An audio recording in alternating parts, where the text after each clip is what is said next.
பெரியவா சரணம். பெரியவா வானொலியின் மாலை நிகழ்ச்சிகள் ஆரம்பமாகின்றன. இன்றைய எமது நிகழ்ச்சிகள் நித்திய குரு பாதுகா பூஜா, ஸ்ரீ ரா கணபதி அவர்கள் எழுதிய புத்தகத்தின் ஒளிவடிவம், ஆன்மீக உரை, மகா பெரியவா மகிமை உபன்யாசம். பெரியவா சரணம். பெரியவா சரணம். அடுத்த நிகழ்ச்சி நித்திய குரு பாதுகா பூஜை. शुक्लां भरदरं विष्णुं शशिवर्णं चतुर्भुजं प्रसन्नवदनं ध्यायेत् सर्वविघ्नोपशान्तये। ममोपात्त समस्त दुरितक्षयद्वारा श्री परमेश्वर प्रीत्यर्थं गुरुप्रसाद सिद्ध्यर्थं गुरुप्रीत्यर्थं गुरुपादपूजाम् अद्य करिष्ये। गुरुर्ब्रह्मा गुरुर्विष्णुर्गुरुर्देवो महेश्वरः गुरुः साक्षात् परब्रह्म तस्मै श्रीगुरवे नमः। अपार करुणासिन्धुं ज्ञानदं शान्तरूपिणं श्रीचन्द्रशेखरगुरुं प्रणमामि मुदान्वहम्। सदाशिवसमारम्भां शङ्कराचार्यमध्यमाम् अस्मदाचार्यपर्यन्तां वन्दे गुरुपरम्पराम्. எல்லோரும் குருவை பெரிவாளை தியானம் பண்ணிண்டு அர்ச்சனை பண்ணுவோம். அஷ்டோத்திரம். பெரியவா அஷ்டோத்திரம் பல அஷ்டோத்திரங்கள் இருக்கு. அதுல எளிமையா சுலபமா எது இருக்கோ அதை நான் இப்ப சொல்றேன். எல்லோரும் இதை கேட்டுண்டே திருப்பி சொல்ல முடிஞ்சுவா சொல்லி சொல்லி பெரிவாளுக்கு பாதத்துல ஒவ்வொரு புஷ்பத்தை அர்ச்சனை பண்ணலாம். ओम श्री कांची कामकोटि पीठाधीश्वराय नमः. श्रीमत् चंद्रशेखरेन्द्र सरस्वती गुरुभ्यो नमः. संन्यासाश्रम शिखराय नमः. काषाय दंडधारिणे नमः. सर्वपीठापहारिणे नमः. स्वामिनाथ गुरवे नमः. करुणासागराय नमः. जगदाकर्षण शक्तिमते नमः. सर्वचराचर हृदयस्थाय नमः. ओम भक्त परिपालक श्रेष्ठाय नमः. धर्म परिपालकाय नमः. श्री जयेन्द्र सरस्वत्याचार्याय नमः. श्री विजयेन्द्र सरस्वती पूजिताय नमः. शिवशक्ति स्वरूपाय नमः. भक्ताभीष्ट प्रदायकाय नमः. ब्रह्मण्य पोषकाय नमः. ब्रह्म विष्णु शिवैक्य स्वरूपाय नमः. कांची क्षेत्रवासाय नमः. कैलाश शिखरवासाय नमः. स्वधर्म परिपोषकाय नमः. चातुर्वर्ण संरक्षकाय नमः. लोकरक्षण संकल्पाय नमः. ओम ब्रह्मनिष्ठापराय नमः. सर्वपापहराय नमः. धर्मरक्षक संतुष्टाय नमः. भक्तार्पितधन स्वीकर्त्रे नमः. सर्वोपनिषत् सारज्ञाय नमः. सर्वशास्त्रगम्याय नमः. सर्वलोक पितामहाय नमः. भक्ताभीष्ट प्रदायकाय नमः. ब्रह्मण्य पोषकाय नमः. नानाविध पुष्पार्चितपताय नमः. रुद्राक्ष क्रीडधारिणे नमः. भस्मोद्दोलित विग्रहाय नमः. सर्वज्ञाय नमः. सर्वचराचर व्यापकाय नमः. अनेक शिष्य परिपालकाय नमः. मनश्चाञ्चल्य निवर्तकाय नमः. अभयहस्ताय नमः. भयापहाय नमः. यज्ञपुरुषाय नमः. यज्ञानुष्ठान रुचिप्रदाय नमः. यज्ञसम्पन्नाय नमः. यज्ञसहायकाय नमः. यज्ञफलदाय नमः. यज्ञप्रियाय नमः. उपमानरहिताय नमः. स्फटिक तुलसी रुद्राक्ष हारधारिणे नमः. चातुर्वर्ण समदृष्टये नमः. ऋग्यजुस्साम अथर्वणादि चतुर्वेद संरक्षकाय नमः. दक्षिणामूर्तिस्वरूपाय नमः जाग्रत् स्वप्न सुषुप्ति अवस्थातीताय नमः कोटिसूर्यतुल्य तेजोमय शरीराय नमः साधुसंग संरक्षकाय नमः अश्वगज गोपूजा निर्वर्तकाय नमः गुरुपादुक पूजा तुरंतराय नमः कनकाभिषिक्ताय नमः स्वर्ण बिल्वदल पूजिताय नमः सर्वजीव मोक्षदाय नमः मूकवाक्तान निपुणाय नमः नेत्र दीक्षादानाय नमः द्वादशलिंग स्थापकाय नमः गान रसप्रियाय नमः ब्रह्मज्ञानोपदेशकाय नमः सकलकलासिद्धिताय नमः चातुर्वण्य पूजिताय नमः अनेकभाषा संभाषण कोविताय नमः अष्टसिद्धिप्रदायकाय नमः ओम श्री शारदामठ सुस्थिताय नमः नित्यान्नदान सुप्रीताय नमः प्रार्थना मात्र सुलभाय नमः पादयात्रा प्रियाय नमः नानाविध मतपंडिताय नमः श्रुति स्मृति पुराणज्ञाय नमः देव यक्ष किन्नर किंपुरुष पूज्याय नमः श्रवणानंदकर कीर्तये नमः दर्शनानंदाय नमः अद्वैतानंदभरिताय नमः अव्याज करुणामूर्तये नमः शैव वैष्णवादिमान्याय नमः श्री शंकराचार्याय नमः दंडकमंडलोहस्ताय नमः वीणा मृदंग सकलवाद्यनाथस्वरूपाय नमः रामकथा रसिकाय नमः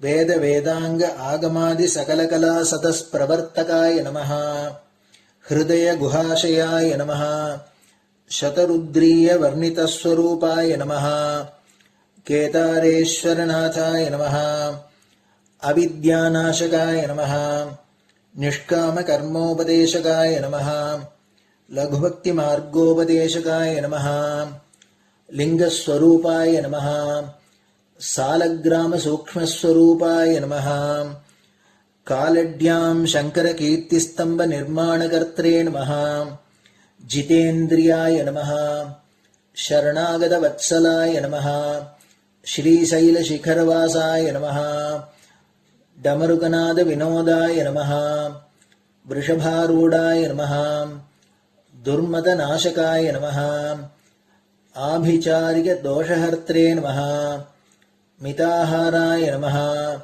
मृत्युविमोचकशक्त्याय नमः श्रीचक्रार्चन तत्पराय नमः दासानुग्रहकारकाय नमः अनुराधा नक्षत्रजाताय नमः सर्वलोकख्यातशीलाय नमः वेंकटेश्वर चरणपद्म षट्पदाय नमः श्री महात्रिपुर सुंदरी समेत श्री चंद्रमौलीश्वर पूजा प्रियाय नमः श्रीमच्चंद्रशेखरेन्द्र सरस्वती सद्गुरु परब्रह्मणे नमः गुरुभ्यो नमः परमगुरुभ्यो नमः परमेष्टिगुरुभ्यो नमः परात्परगुरुभ्यो नमः गुरुपरंपराभ्यां नमः गुरुपादुकाभ्यां नमो नमः. அடுத்தது ஊதுபத்தி இருந்தா அதை காமிச்சு தூபம், நெய் தீபம் இருந்தா காமிச்சு அதை நெய் தீபம் தீபம் காமிச்சுட்டு நைவேத்தியம் வெத்தலைப்பாக்கு பழம் இதுலேருந்து ஆரம்பிச்சு அவளுக்கு எது சௌரியமோ அதுபடி நைவேத்தியம் பண்ணலாம். அதுக்கு அடுத்தது கற்பூர ஹாரத்தி பண்ணி எல்லோரும் பிரதட்சிண நமஸ்காரம் பண்ணி பெரியவாள்கிட்ட பிரார்த்தனை பண்ணிண்டு எல்லோரும் க்ஷேமமா இருக்கணும், லோகம் பரம மங்களமா சௌக்கியமா இருக்கணும், எல்லோரும் வியாதி வெக்க இல்லாத ஆயுராரோக்கிய ஐஸ்வர்யத்தோட சாந்தம் அமைதியோட ஞான வைராக்கியத்தோட எல்லோரும் நல்லவர்களாயிருந்து நன்மையை அடையணும்னு பிரார்த்தனை பண்ணி இந்த பூஜையை தினம் செய்யலாம். குரு பிரம்மா குருர் விஷ்ணுர் குருர் தேவோ மகேஸ்வரः குரு சாட்சாத் பரபிரம்ம தஸ்மை ஸ்ரீ குரவே நமஹ. அபார கருணா சிந்தும் ஞானதம் சாந்தரூபிணம் ஸ்ரீ சந்திரசேகர குரும் பிரணமாமி முதான்வகம். சதாசிவசமாரம்பாம் சங்கராச்சாரிய மத்யமாம் அஸ்மதாச்சாரிய பர்யந்தாம் வந்தே குரு பரம்பராம். குரு பாத பூஜை நிறைவடைஞ்சது. பெரியவா சரணம். பெரியவா சரணம். பெரியவா வானொலியில் நேயர்கள் அடுத்து கேட்க இருப்பது ஸ்ரீ ரா கணபதி அவர்கள் எழுதிய புத்தகத்தின் ஒளி வடிவம். அளிப்பவர் ஸ்ரீமதி உமா சங்கர் அவர்கள். தேனினும் இனிய சொல்லான் தீச்சுடர் மேனி கொண்டான் ஊனுயிர்க்குயிரதான ஒன்றினைக் கலந்து நின்றான் ஏனினிக் கவலை நெஞ்சே இன்றுனக் அருள் செய்தான் இஞ்ஞானவான் காமகோட்டி நாதனை நம்புவோமே. ஜெய ஜெய சங்கர, ஹர ஹர சங்கர. மகா பெரியவாளின் உபன்யாசங்களை ரா கணபதி அண்ணா தெய்வத்தின் குரல் என்ற பெயரில் 7 பாகங்களாக தொகுத்து அளித்ததின் 4ஆம் பாகத்தின் அடுத்த பகுதி பக்தி வண்டு ஸ்தோத்திரம். குரு தெய்வ கோவிந்த. கோவிந்த நாமாவுக்கு இருக்கப்பட்ட அநேக சிறப்புகளில் இன்னொன்று நம் ஆச்சாரியாளுக்கு அதுதான் ரொம்பவும் பிடித்தது, ஃபேவரைட் என்பது. பஜகோவிந்தத்திலிருந்து இது தெரிகிறது. பஜகோவிந்தம் என்பது அவருடைய சிவானந்த லகரி, சௌந்தர்ய லகரி அல்லது இந்த ஷட்பதி ஸ்தோத்திரம் போல ஒரு சுவாமியை ஸ்தோத்தரிக்கும் பிரார்த்தனை இல்லை. அதிலே ஜெனரலாக ஒரு மனுஷன் இருக்க வேண்டிய வாழ்முறையையும் தத்துவ உபதேசங்களையும் விவேக வைராக்கியங்களையும் தான் சொல்லி இருக்கிறார். அது வைஷ்ணவர் சைவர் என்ற பேதமில்லாமல் சகல ஜனங்களுக்கும் ஆனது. இப்படிப்பட்ட கிரந்தத்தில் ஆச்சாரியாள் பரமாத்மாவை பஜியுங்கள் என்று பொதுப்பெயரை சொல்லாமல் கோவிந்தனை பஜியுங்கள் என்று சொல்கிறார் என்றால் அந்த பெயரில் அவருக்கு ரொம்பவும் பிடித்தம் என்றுதானே தெரிகிறது. லோகத்தில் உள்ள உபதேச கிரந்தங்களுக்கெல்லாம் உச்சியில் உள்ள கீதையை அர்ஜுனனுக்கு சொன்னதால் கிருஷ்ணருக்கு ஜகத்குரு என்ற பட்டம் உண்டு. கிருஷ்ணம் வந்தே ஜகத்குரும் என்று ஸ்லோகம் சொல்கிறோம். அதற்கப்புறம் நம் பகவத் பாதாளுக்குத்தான் ஜகத்குரு பட்டம் ஏற்பட்டது. ஜகத்குருவாயினும் ஆச்சாரியாளுக்கு சிஷ்ய பாவத்தில் இருந்து கொண்டு தம்முடைய குருவை ஸ்துதிப்பதிலேயே சந்தோஷம். அவருடைய குருவின் பேர் என்னவென்றால் கோவிந்த பகவத் பாதர் என்பதே. அதனால் குரு தெய்வம் இரண்டின் பெயராகவும் உள்ள கோவிந்த சப்தத்தில் ஆச்சாரியாளுக்கு அலாதி பிரீத்தி. கோவிந்த என்னும் போது கிருஷ்ண பரமாத்மாவை மட்டுமின்றி தம் குருவையும் ஆச்சாரியாள் நினைத்து கொண்டார் என்பதற்கு இன்டர்னல் எவிடன்ஸ் உட்சான்றாக விவேக சூடாமணியின் ஆரம்ப ஸ்லோகத்தில் கோவிந்தம் பரமானந்தம் சத்குரும் பிரணதோஸ்மியகம் என்று சொல்லியிருக்கிறார். 3இல் 1. கோவிந்த நாமத்துக்கு இன்னொரு விசேஷமும் இருக்கிறது. முன்பு மகாவிஷ்ணுவுக்கு பிரீத்தியான நாமாக்கள் என்று 12 சொன்னேன் அல்லவா? அவற்றில் கோவிந்த என்பது ஒன்றாக வருகிறது. இது தவிர 3 நாமாக்கள் மகாவிஷ்ணுவுக்கு ரொம்பவும் விசேஷமானவை என்று எடுத்திருக்கிறார்கள். இந்த 3 நாமாக்களில் ஒவ்வொன்றுக்கும் ஒரு ஆச்சமனமாக 3 ஆச்சமனம் பண்ணிவிட்டு அப்புறம் அந்த 12 நாமாக்களை சொல்லி கன்னம், கண், மூக்கு, காது, புஜம், ஹிருதயம், சிரஸ் முதலியவைகளை தொட்டால் தேக சுத்தி உண்டாகிறது. எந்த கர்மாவானாலும் முதலில் இப்படி செய்து சரீரத்தை தூய்மைப்படுத்திக் கொள்ள வேண்டும். 3 முறை ஆச்சமனம் செய்கிற போது சொல்கிற நாமாக்கள் அச்சுத, அனந்த, கோவிந்த என்கிறவையே. இப்படியாக விசேஷமான 12 நாமாக்கள், அதனிலும் விசேஷமான 3 நாமாக்கள், 2லும் வருகிற ஒரே ஒரு நாமம் கோவிந்த என்பதுதான். கேசவ, நாராயண, மாதவ, கோவிந்த, விஷ்ணு, மதுசூதன, திரிவிக்ரம, வாமன, ஸ்ரீதர, கிருஷிகேஷ, பத்மநாப, தாமோதர, அச்சுத, அனந்த, கோவிந்த மூன்றிலே ஒரு நாமாவாக இருக்கப்பட்ட கோவிந்த என்பதை பஜ கோவிந்தம் பஜ கோவிந்தம் பஜ கோவிந்தம் என்று 3 தரம் ஆச்சாரியார் சொல்லி சொல்லி சந்தோஷப்பட்டிருக்கிறார். ஒன்றை சத்திய பிரமாணமாக சொல்ல வேண்டுமானால் 3 தரம் திருப்பிச் சொல்வார்கள். இப்படி ஆச்சாரியார் சொன்னது மட்டுமில்லாமல் ஆண்டாளும் 3 இடங்களில் கோவிந்த நாமாவை பிரயோகித்திருக்கிறாள். அவளுடைய திருப்பாவையின் கடைசியான 30வது பாட்டு அதற்கு பலஸ்ருதி. அதை விட்டுவிட்டால் அதற்கு முந்திய 3 பாட்டுகளிலும் கோவிந்தா என்றே பகவானை கூப்பிட்டிருக்கிறாள். 27வது பாட்டில் கூடாரை வெல்லும் ஷீர் கோவிந்தா என்கிறாள். 28வதில் தான் குறைவொன்றுமில்லாத கோவிந்தா என்பது. 29வது பாட்டில் இற்றை பறைகொள்வான் அன்றுகான் கோவிந்தா என்கிறாள். பவக்கடல் கடையும் பகவத் மத்து. இப்படி அநேக சிறப்புகள் பொருந்திய கோவிந்த நாமாவை சொல்லி பகவானை அழைத்து பவ ஜலதி மதன மந்திர என்கிறார் ஆச்சாரியாள். பவம் என்றால் சம்சாரம், ஜலதி என்றால் சமுத்திரம், பவஜலதி என்றால் சம்சார சாகரம், மதன என்றால் கடைவது, மதன என்று சொல்ல வேண்டும். மதன என்றால் மன்மதனுக்கு பேராகிவிடும். மதன என்றால் போதை உண்டாக்குவது என்று அர்த்தம். அப்படி பண்ணும் மதனவேள் ஜனங்களின் மனசை மத்தனம் பண்ணுகிறார் போல காமத்தினால் கடைந்து கொந்தளிக்கச் செய்வதால் தான் மன்மதன் என்றும் பெயர் பெற்றிருக்கிறான். தயிரை மத்தனம் பண்ணுகிறபடியால் தான் தயிர் சிலுப்பும் குச்சியை மத்து என்கிறோம். மந்திர என்பது மந்தரமலை என்று பொருள்படும். பவ ஜலதி மத்தன மந்தர என்றால் சம்சார சாகரத்தை கடைகிற மந்திரமலையாக இருக்கிறவனே என்று அர்த்தம். அமிர்த மத்தனத்துக்காக பார்க்கடலை தேவாசுரர்கள் கடைந்த போது மந்தரமலையை தானே மத்தாக போட்டு அதிலே வாசுகி பாம்பை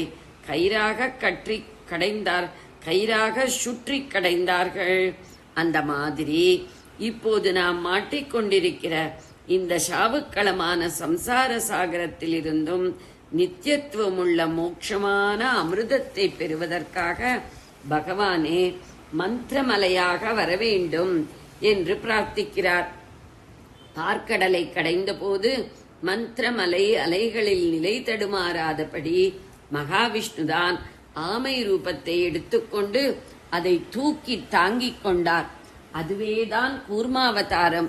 இந்த ஷட்பதி ஸ்தோத்திரத்திலேயே 4ஆம் ஸ்லோகத்தில் உத்ருதனக என்ற போது இப்படி பகவான் மலையை தாங்கியதை சொல்லி இருக்கிறது.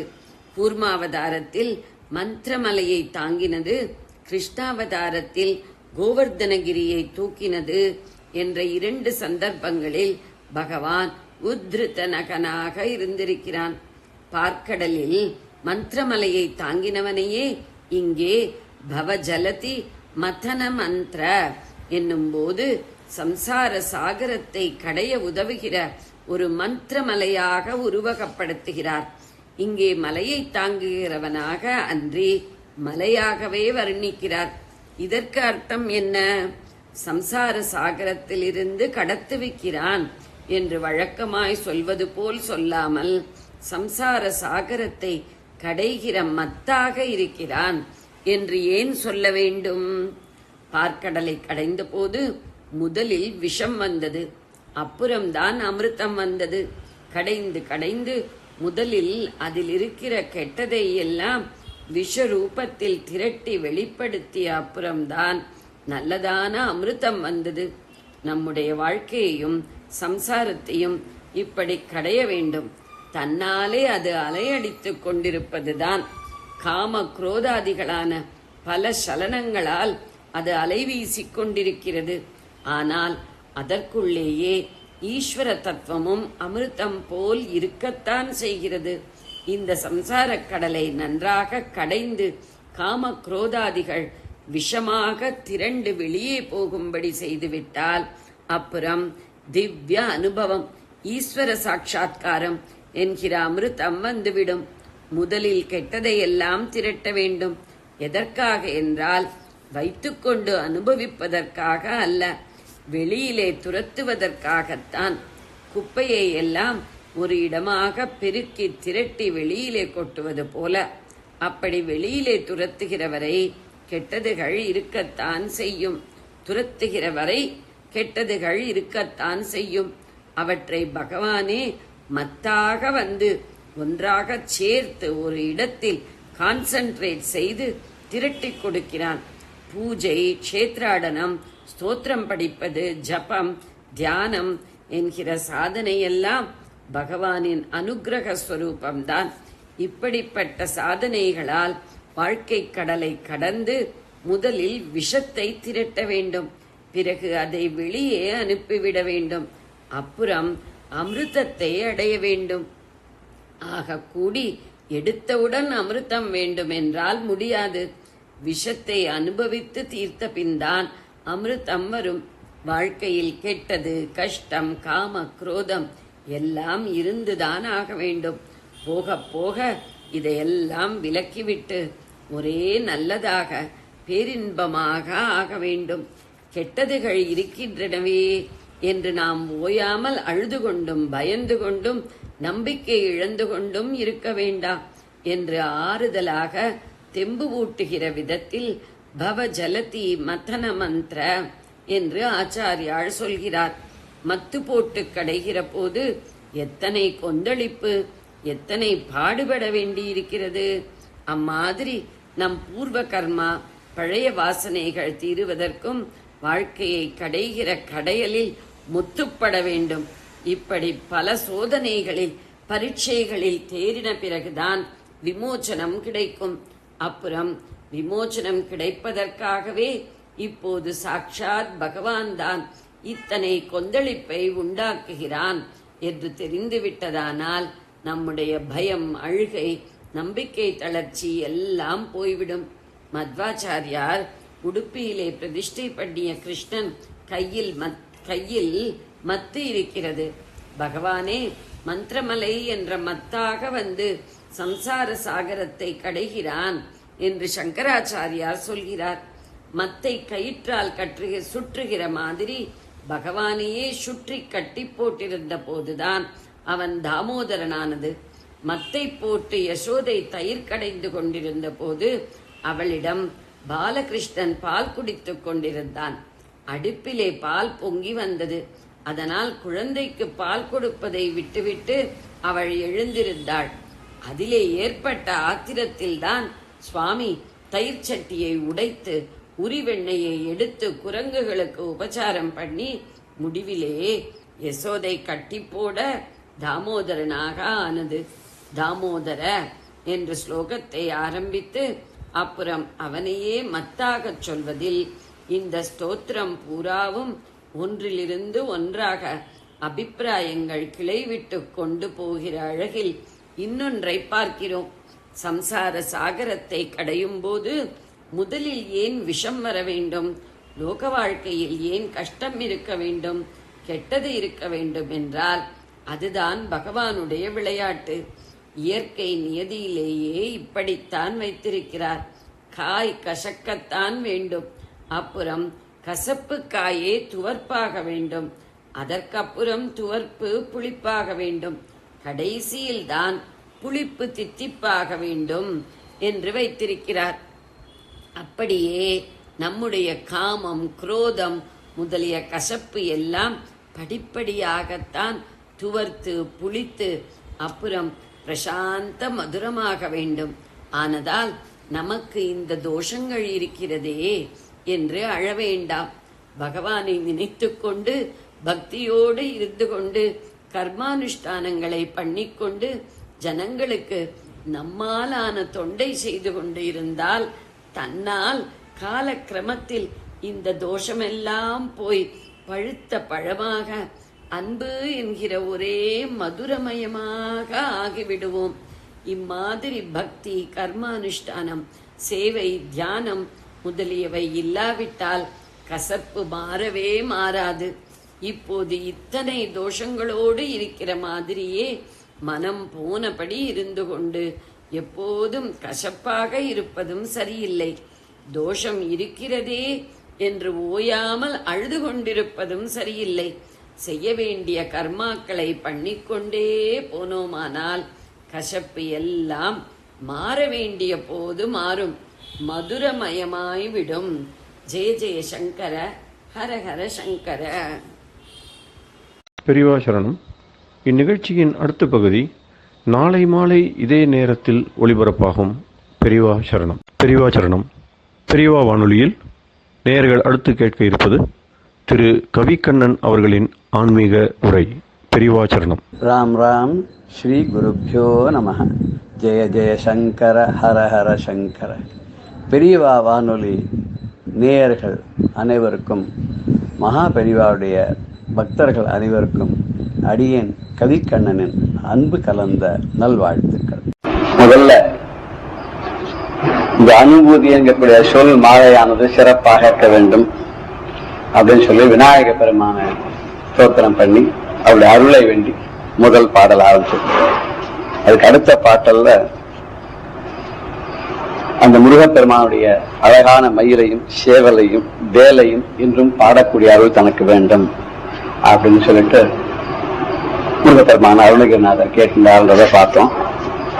அதுக்கு அடுத்த பாடல்ல உல்லாச நிராகுல யோக இத சல்லாவ வினோதனம் நீ அலையோ எல்லாமர என்னை இழந்த நலம் சொல்லாய் முருகா சுரபூபதி அப்படிங்கிற பாடல விண்ணிற்கும் மண்ணுலகத்துக்கும் தலைவனாகவும் இன்பமே தானாக இருப்பவரும் துன்பம் இல்லாதவரும் யோகமூர்த்தியாக வழங்கக்கூடியவரும் எப்பொழுதும் இனிமையாக பேசுகின்றவரும் மகிழ்ச்சியை தருகின்றவருமான அருள் திருவிளையாடல்களை புரிகின்றவரான அந்த முருகப்பெருமானை வேண்டி தனக்கு எல்லா விதமான பற்றுகளும் அறவே ஒழிந்து சாயுஜ்யம் கிடைக்க வேண்டும்னு வேண்டிக் கொள்கிறார் அப்படின்னு அந்த பாடலை பார்த்தோம். இன்னைக்கு நம்ம பார்க்க போறது மூணாவது பாடல்ல வானோ புனல் பார் கனல் மாருதமும் ஞானோதயமோ நவில் நான் மறையோ யானோ மனமோ என ஆண்ட இடம் தானோ பொருளாவது ஷண்முகனே. வானோ புனல் பார் கனல் மாருதமோ ஞானோதயமோ நவில் நான் மறையோ யானோ மனமோ என்னை ஆண்ட இடம் தானோ பொருளாவது ஷண்முகனே. ஷண்முகனேன்னு அடர் பண்றார். இதெல்லாம் சுவாமி பார்த்து நிறைய கேட்டிருக்காரு. எப்படி நாராயணியத்துல பட்டத்திலே குருவாயூரப்பனை பார்த்து எல்லாம் நீ இப்படி பண்ணியாமே இப்படி பண்ணியாமன்னு கேட்கிறா இல்லையோ, இது ஒரு அஃபர்மேஷன் அவர்கிட்ட வாங்கிட்டு சாதாரண கதைன்னு எல்லாரும் எழுதிட்டு அப்புறம் சமர்ப்பிப்பா. இவர் ஒன்னொன்னே அவரையே பார்த்து இப்படிலாம் நீ பண்ண அப்படின்னு கேட்கிற மாதிரி இங்கேயும் ஒரு பாடல்ல முக்காவாசி அருணகிரிநாதரும் இந்த முருகப்பெருமானோட நேரையே பேசி தான் சொல்ல வேண்டியது அவர்கிட்டே சொல்லிடுறார். இது சுவாமிக்கு ஒரு மனுஷா சொன்ன மாதிரி அமைஞ்சிருக்கக்கூடிய ஒரு காவியமா அமைஞ்சிருக்கின்றது. ஷண்முகனே, 6 முகங்களையுடைய முருகப்பெருமானே, பொருளாவது உண்மையான பொருள்ங்கிறது என்ன? எத்தனையோ பொருள்கள் நம்ம பாக்குறோம். பொருள்கள்ல பாக்குற போது தாவரம் ஜங்கமம் பாக்குறோம். ஒண்ணு நிலையான இருக்கக்கூடியது நம்ம பார்க்கும்போது, நிலை இல்லாத நம்ம பார்க்கும் போதே அழிஞ்சு போயிடுறது. இந்த அழியறதுன்னு நம்ம பார்க்கும் போதே அழிஞ்சிருக்க, நமக்கு முன்னாடி அழிஞ்சிருக்கு, நமக்கு அப்புறமா அழிய போறதுன்னு இருக்கு. ஆனா நாம இருக்கும்போது பாக்குறத ரெண்டாவது பிரிக்கிறோம். சிலதெல்லாம் நிச்சயமா இருந்துட்டு இருக்கு, சிலது இல்லாத அழிஞ்சு போயிடுது. சில அங்கேயும் இங்கேயும் சலனத்தோட இருக்கு, சிலது சலனம் இல்லாத ஒரே இடத்துல இருக்கு. இந்த ஒரே இடத்துல இருக்கக்கூடிய பொருளையும் சிலது உயிரோ உள்ளதாக இருக்கு, உயிர் அற்றதாக இருக்கிறது. இப்படி பலவிதமான பொருள் எல்லாம் பாக்குறோம். பார்க்கும்போது இவர் என்ன சொல்றாருன்னா, உலகத்துல எத்தனையோ பாக்குறேன், இதுல உண்மையான பொருள் எதுங்கிறது.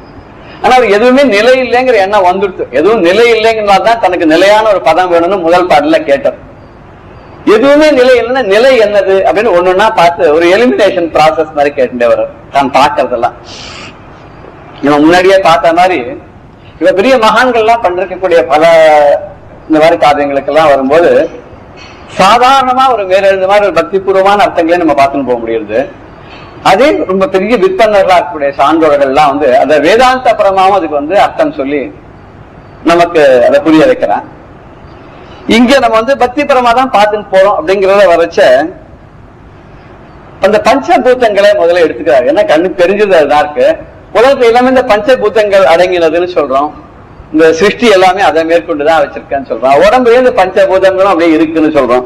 அதுக்காக ஒன்னொன்னா கேட்கிறார், வானோ நீ இருக்கிறது ஆகாசமா அப்படின்னு எடுத்துக்கலாம். இல்ல வானம் அப்படின்னா வானம் தான் உண்மையான பொருளா, நிலையான பொருளா, என்னன்னைக்கு நிலைத்திருக்கக்கூடிய பொருளா? வான் இல்லை, ஆகாசம் இல்லை அப்படின்னா ஆகாசம் என்னைக்கு இருக்கிறதா தெரியுது. படைப்பு காலத்துல இருந்து அந்த பூமியை சமன்படுத்தினாராம் பிரம்மா. அந்த சமன்படுத்தும் போது ஏற்பட்ட இடைவெளிதான் ஆகாசம் ஆச்சுன்னு ஒரு விருத்தாந்தத்தை சொல்றார். அது அப்போ எழுந்த ஒரு ஒலி இருக்கு, அதான் ஓம் என்ற ஒலி, அது ஆகாசம் முழுக்க வியாபிச்சிருந்ததுன்னு ஒரு கதை இருக்கு. அப்படி ஆகாசத்துல அந்த என்னைக்கும் அந்த ஓம்ங்கக்கூடிய அந்த பிரணவ ஒலியானது எங்கும் நிறைந்து கொண்டிருக்கிறது. அந்த ஆகாசம் அதனால என்னைக்கு நிலையாக இருக்கிறது. மற்ற அண்ட சராசரங்களாம் அழிஞ்சு திரும்பி உற்பத்தி ஆகிட்டு இருக்கு. அதனால வான் தான் நிலையான பொருளா? இல்ல, இது ஆர்டர் கொஞ்சம் மாத்திருக்க. நம்ம சாதாரண சொல்லும்போது ஆகாசம், ஆகாசத்துல இருந்து காற்று, காற்றுல இருந்து நெருப்பு, நெருப்புல இருந்து தண்ணி, தண்ணில இருந்து லோகம், பூலோகம், பூமி அப்படின்ற மாதிரி பார்ப்போம். இவர் இந்த பாடல்ல சொல்லும் போது பாடல் பிராசத்துக்கு அவர்த்துக்காக சில அப்படி மாத்திருக்கார். வானோன்னர், அப்புறம் புனலோன்னர். புனலோன்னாக்க இங்க தண்ணீர், தண்ணீர் மேகமாவும் இருக்கு. அதனால கூட ரெண்டாவதா சொல்லிருக்கலாம். ஏன்னா ஆகாசத்துக்கு அடுத்து நம்ம பாக்குறது மேகங்கள் தானே, மேகத்துல முழுக்க முழுக்க கூட தண்ணீர் தானே. அதனால ஒரு அப்படி எடுத்த தண்ணீர் நிலையான பொருளா அப்படின்னு கேட்டோம். இல்ல பாரோ அப்படின்னு, பான்னா உலகம், இந்த பூமி, இந்த பூமி நிலையான பொருளா? இல்ல கனலோ, நெருப்பு, பஞ்சபூதங்கள எதுவும் ஒண்ணு இருக்கு, இந்த நெருப்பு தான் உண்மையான பொருளா, எப்போது இருக்கக்கூடிய நிலையான பொருளா? இல்ல மாருதமோ, மாருதமோனா காற்றோ, இந்த பஞ்சபூதங்கள்ல இது எது நிலையான பொருள்? இது எதுவும் இல்லை அப்படின்னு சொன்னா ஞான உதயமோ, ஞான உதயம்னா இங்க அறிவு தோன்றுதல். என்ன விதமான அறிவுனாக்க எது உண்மையான பொருள்னு ஆராய்ச்சி பண்ணக்கூடிய ஒரு ஞானம், அந்த அறிவு தோன்றக்கூடியது. சாதாரண நம்ம எல்லாத்தையும் அப்படியே அக்செப்ட் பண்ணிப்போம். சில பேர் சொன்னதை அப்படியே எடுத்துப்போம். சில பேர் இதுல இருக்கக்கூடிய உண்மை என்ன அப்படின்னு ஆராய்ச்சி பண்ணி நம்ம கன்வின்ஸ் ஆனாதான் ஒத்துப்போம். இப்படி கன்வின்ஸ் ஆகி ஒத்துக்கிறதான் இவ தமிழர்கள் என்ன சொல்ற, ஒரு ஞானம் வந்துருச்சு அப்படின்னு சொல்லும் போது எதையும் அப்படியே ஒத்துக்க மாட்டா. அதை அலசி பார்த்து உண்மை என்னங்கிற நிரூபணம் ஆனப்பறம் ஒத்துக்கிறாள். அதுதான் ஆராய்ச்சி பண்ணக்கூடிய அறிவு வந்துடுச்சு. மெய் ஞானம் அப்படின்னு சொல்லும் போது உண்மையான ஞானம் வாழ்க்கை தெளிவு வந்துடுச்சுன்றான். அப்படிப்பட்ட தெளிவு வரக்கூடிய, தெளிவை தரக்கூடிய அந்த ஞானமான அறிவோ அப்படின்னு கேட்கிறார். சுப்பிரமணிய சுவாமியே அறிவனுடைய ஒரு ரூபம் அப்படின்னு சொல்ற போது அப்படி அறிவா அப்படின்னு கேட்கிறார். அதுவும் இல்லைன்னா நவில் நான் மறையோ, எல்லாரும் சொல்லக்கூடிய வேதங்கள் ஓதுறாரு, அந்த 4 மறைகள் இருக்கு, அது உண்மையான பொருளா? ஏன்னா வேதம் அந்த அனாதியானது, அந்த நாள்ல இருந்து இருக்கு. அந்த வேதத்துலதான் எல்லா கடவுளை பற்றி சொல்லப்பட்டிருக்கு. வேதத்துல சொல்லாத விஷயம் என்ன இல்லை. அதனால அதுதான் உண்மையான பொருளா, நிலைத்திருக்கக்கூடிய பொருளா? இல்ல யானோ, யான் அப்படிங்கிறது புருஷ தத்துவம் அப்படின்னு. நான் இது சில இதுல நான்கிறது இல்லை. நான் ஜீவாத்மாங்கிறது அழிஞ்சு போய் பரமாத்மாவோட சேர்ந்துரும். ஒரு சில திருஷ்டாந்தத்துல நான்கிறது அது ஒண்ணு இல்ல, வெறும் மாயில வந்தது இருக்கும், அப்புறம் ஆகாசத்துல சென்படும் அப்படின்ற மாதிரி ஒரு இது சொல்றேன். இன்னும் சொல்ற எல்லாமே சூன்யம் தான், எதுல இருந்து எதுவும் வரல, இல்ல இருக்கிறது எல்லாமே மாய தோற்றங்கள். இது பலவிதமான சித்தாந்தங்கள் இருக்கு. அதனால கேட்கிற நான் அப்படின்னு எனக்கு தெரிஞ்சு இந்த நான் ஒண்ணு இருக்கு. ஆனா அதுக்கப்புறம் நான் இருக்க போறதுல அதை பத்தி இருக்கா இல்லையான்னு தெரிஞ்சுக்க போறதுக்கு ரூபமா நமக்கு இருக்க போறது இல்ல. இந்த ரூபம்னு இருக்கிற வரைக்கும் எனக்கு உள்ள ஒண்ணு நான் ஒண்ணு இருக்கேனே, அந்த நான் நிலையான பொருளா அப்படின்னு கேட்கிறார். அதுவும் இல்லைன்னா மனமான எல்லாத்தோட இந்த மனசுன்னு உட்காந்து எல்லாத்தையும் ஆட்டி படைச்சுன்னு இருக்கு. இந்த மனசுதான் உண்மையான நிலையான பொருளா? பார்த்தா எதுவுமே அவருக்கு சரியா வரல. கடைசியில ஒரு கேள்வி கேட்டார். என்ன கேட்டார்னா, என்னை ஆண்ட இடம் தானோ அதுதான் பொருளாவது. என்னை ஆண்ட இடம்னா இவருக்கு அருளை தந்த இடம். அந்த முருகப்பெருமானானவர் இவருடைய தோத்திரங்களுக்கும் பாடல்களுக்கும் இவருடைய போற்றி புகழ்ந்து துதித்து ஆராதனை செய்ததுல மகிழ்ந்து போய் இவருக்கு கடைசியில் ஒரு காட்சி கொடுத்து இவருக்கு அருள் செய்தாரே, அந்த இடமான். அந்த இடமா சும்மா நமக்கு என்ன தோணுது, திருவண்ணாமலையா இருக்கலாமோ, அதை மனசுல வச்சுன்னு சொன்னாரோ அப்படின்னு நமக்கு ஒரு தோன்றது. நம்ம கரெக்டா அந்த கார்த்திகை வேற வருது, திருவண்ணாமலை தீபம் வேற நாளைக்கு.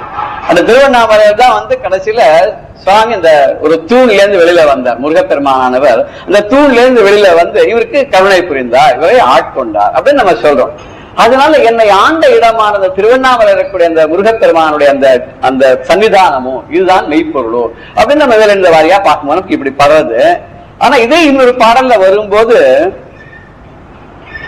இதே இன்னொரு புலவர் ஒருத்தர் டினை பண்ணிருக்காரு. அதை எப்படி டினை பண்ணிருக்காருன்னா, வானன்று காலன்று தீயன்று நீரன்று மண்ணும் அன்று எதுவுமே இல்லை. இந்த மெய்ப்பொருள்ங்கிறது என்ன அப்படின்னாக்க, இது எதுக்குமே ஆசாம கோச்சரம், இது எதுக்குமே அடைப்படாது, இது எண்ணத்துக்கும் மொழிக்கும் அப்பாற்பட்டது, கண்ணால் காண முடியாதது, பஞ்சேந்திரியங்களால உணரப்பட முடியாதது, அப்பேற்பட்ட மெய்ப்பொருள். அதனால வான் அன்று வானம் இல்லை. கால் அன்று, கால்னாக்க காற்றுன்னு அர்த்தம். பாரும் புனலும் வெங்காலும் படர் விசும்பும் நம்ம அபிராமிதால பார்த்தோம்ல, பஞ்சபூதங்கள் அவரே சொல்லிருக்கல. அந்த கால் அப்படிங்கும் போது காற்றுன்னு அர்த்தம். காற்றும் அன்று இல்லை. தீ அன்று, நெருப்பும் கிடையாது. நெருப்பும் மெய்ப்பொருள் கிடையாது. இருக்கு, அப்படி தட்டினா வருது, திருப்பி பூன்னு அணிஞ்சு போயிடுறது. எங்கேருந்து வந்ததுன்னு தெரியல, எங்க போச்சுன்னு தெரியல. சோ இதுக்கு மேல ஒரு பொருள் இருக்கு, அது வந்த இடம்னு ஒண்ணு இருக்கு, அது போற இடம்னு ஒண்ணு இருக்கணும். நடுவில் இடப்பட்ட நேரத்தில் நமக்கு தெரியுது, அப்புறம் அது இல்ல. இருந்த மாதிரி இருந்தா நான் இப்ப இல்ல, இல்ல முன்ன இருந்தது, பாவம் இருந்தது, இப்ப இல்ல, பிரத்யட்சத்துல அபாவமா இருக்கு, போயிடுறது, அது இல்ல. சரி, நீர் அன்றுனார், நீரும் இல்லைன்னா, நீரே இப்ப நீங்க என்ன ப்ரூவ் பண்ணா, தண்ணியே ரெண்டு காற்றுகள் ஒன்னா சேர்ந்ததுதான் தண்ணின்னு ஒரு ப்ரொபோர்ஷன்ல வந்ததுதான் அப்படின்னு சொல்லிட்டார். சோ காற்றே நிலை இல்லவ, காற்றிலே வந்து நீரும் நிலை இல்லை. சரி, மண்ணால பஞ்சபூதங்கள்ல அந்த மண் பூமி அதுவும் நிலை இல்லை, அதுவும் இல்லை. தான் அன்று நான் அன்று, தான் தான் சொல்லக்கூடிய பாவம் அதுவும் இல்லை, நான் சொல்லிக்கிற ரூபம் அதுவும் இல்லை, உள்ள இருக்கிற பாவமும் இல்லை, இந்த ரூபமும் இல்லை. அசரீரி அன்று, அந்த மெய்ப்பொருள் சரீரம் இல்லாதான் கேட்டா அப்படியும் இல்லை. சரி, சரீரியும் அன்று, சரீரம் விட்டான் என்ன சார் எல்லாத்தையும் இல்ல இல்லைன்னு சொன்னா என்னதான் அப்படின்னு கேட்பான். என்ன சொல்ல ஒரு பெரிய இதுல உபமான சொல்ல வெங்காயம், அந்த வெங்காயத்தை எடுத்துல பார்த்தோம்னா அது பெருசா இருக்கு, அதுக்குள்ள ஏதோ இருக்குன்னு உரிச்சுன்னு போயிட்டே இருந்தா கடைசியில ஒண்ணுமே இல்லையா. உரிக்க உரிக்க உரிக்க உரிக்க பக்கத்துல ஒண்ணுமே இல்லை, கடைசியில ஒண்ணுமே இல்லை. ஒண்ணுமே இல்லைன்னா ஒண்ணுமே இல்லையா, நிஜமாவே ஒண்ணு இல்லைன்னா அதுக்குள்ள ஒரு ஆகாசம்னு ஒண்ணு இருக்கே. இல்ல ஒண்ணுமில்லாத பொருள் எத்தனையோ விஷயங்கள் அடங்கி இருக்கு, அதுதான் மாயை. அது என்ன மாயினா அதுக்கு அப்புறம் வர பாட சொல்ற ஜெக மாயைன்னு. அது எல்லாமே அவனுடைய நிமித்தமா மனசுக்கு நினைச்ச உடனே எல்லாத்தையும் பண்ணிடுறான் இல்லையோ, அதான் ஜெக மாயை. அப்படி மாயினால எல்லாம் உண்டாச்சு. அந்த மாயைக்கு அதிபதியாக இருக்கக்கூடியவன், அந்த மாயையை கிரியேட் பண்ணவன். ஆனா மாயையை கிரியேட் பண்ணிட்டு அந்த மாயில தான் மாட்டாத இருக்கான் இல்லையோ, அவன் தான் மெய்ப்பொருள். அதை கேட்கறதுதான் அவர் கடைசியில் என்ன சொன்னார், என்னை ஆண்ட இடம் தானோ, என்னை ஆண்டு கொண்டு எனக்கு அருளாட்சி செய்த அந்த திருவண்ணாமலை இருக்கிற அந்த கஷேத்திரமா, அந்த கோவில் நீ குடிகொண்டிருக்கிறாய், அந்த இடம் தான் நிஜமாக மெய்ப்பொருளா அப்படின்னு கேட்கிறார். இல்ல வள்ளலார் பாடும்போது என்ன சொல்றாருன்னா, வானே அவ்வானுலவும் காற்றே காற்றில் வரும் நெருப்பே, நெருப்பு உரு நீர் வடிவே நீரில் தானேயும் புவியே, அப்புவியில் தங்கும் தாபரமே தங்கும் தாபரமே சங்கமமே சாற்றுகின்ற ஊனே நல்லுயிரே உள்ளொளியே உள்ளத்து உணர்வே அவ்வுணர்வு கலந்து ஊறுகின்ற தேனே முக்கனியே செங்கரும்பில் பாயில் தீஞ்சுவையே சுவை அனைத்தும் திரண்ட தேவே. ரெண்டு விதமான சித்தாந்தங்கள், எதுவுமே இல்லை இல்லை இல்லை அப்படியே சொல்லிட்டு ஒதுக்கிட்டு ஒரு மெய்ப்பொருளை கண்டு கடைசியில் அது செய்யறது, இன்னும் எல்லாத்தையுமே மெய்ப்பொருளை அக்செப்ட் பண்ணிக்கிறது, எல்லாமே பகவானுடைய ரூபம் தான் அப்படின்னு ஒத்துக்கிறது. ரெண்டு விதமான சித்தாந்தங்கள். இப்ப ஆரம்பத்துல பார்க்கும்போது திருமலை சாழ்வார் கூட எல்லாத்தையுமே நேத்தி நேத்தி நேத்தின்னு ஒன்னொன்னா எடுத்து அதை அலசி பார்த்து இல்ல இல்லைன்னு, ஆனா கடைசியில ஒரு தத்துவத்தை ஒத்துண்டார். இந்த பரதத்துவமானது என்ன அப்படின்னு கேட்டா மகாவிஷ்ணு தான் எல்லாம் அப்படின்னு வந்து அவனை சரணம் அடைஞ்சா போறோம், அந்த சரணாகதி தத்துவம் தான் எல்லாத்துக்கும் மேல சிறந்தது அவருடைய ஒரு சித்தாந்தத்தை கடைசியில வந்து நிலைநாட்டினார். இப்போ நம்ம முதல்ல பார்த்ததுல எதுவுமே இல்லை இல்லை, இன்னும் ஏன் இல்லைன்னா நம்ம பார்க்கக்கூடிய இந்த பொருள்கள் அல்பமான வஸ்துக்கள்லாம் அவன் இல்லை, இதுக்கெல்லாம் அப்பாற்பட்ட நிலையான ஒரு பொருளை நம்ம தேடி கண்டுபிடிச்சு அடையறதுக்கு நமக்கு பக்குவம் வரணும், பதம் வரணும், அந்த நிலைக்கு நம்ம போகணும்னு சொன்னார். இவர் ரொம்ப சுலபமா சொல்ற, நமக்கு எதுக்கு அத்தனை விசாரம் கஷ்டம்லாம் படணும், கஷ்டமே பட வேண்டாம், பார்க்கறதெல்லாம் அவனுடைய சுரூபமா பாத்துறேன், பார்க்கும் இடமெல்லாம் நீக்கமறை இருந்த பரிபூரானந்த பொருளா அவனை பார்த்துட்டோம்னா எல்லாமே அவன்கிட்ட தீர்ந்து போச்சு. விசாரணே இல்ல, இல்ல ஒரு டிஸ்கஷனோ ஒரு டிபேட்டோ ஒண்ணுமே வேண்டாம்.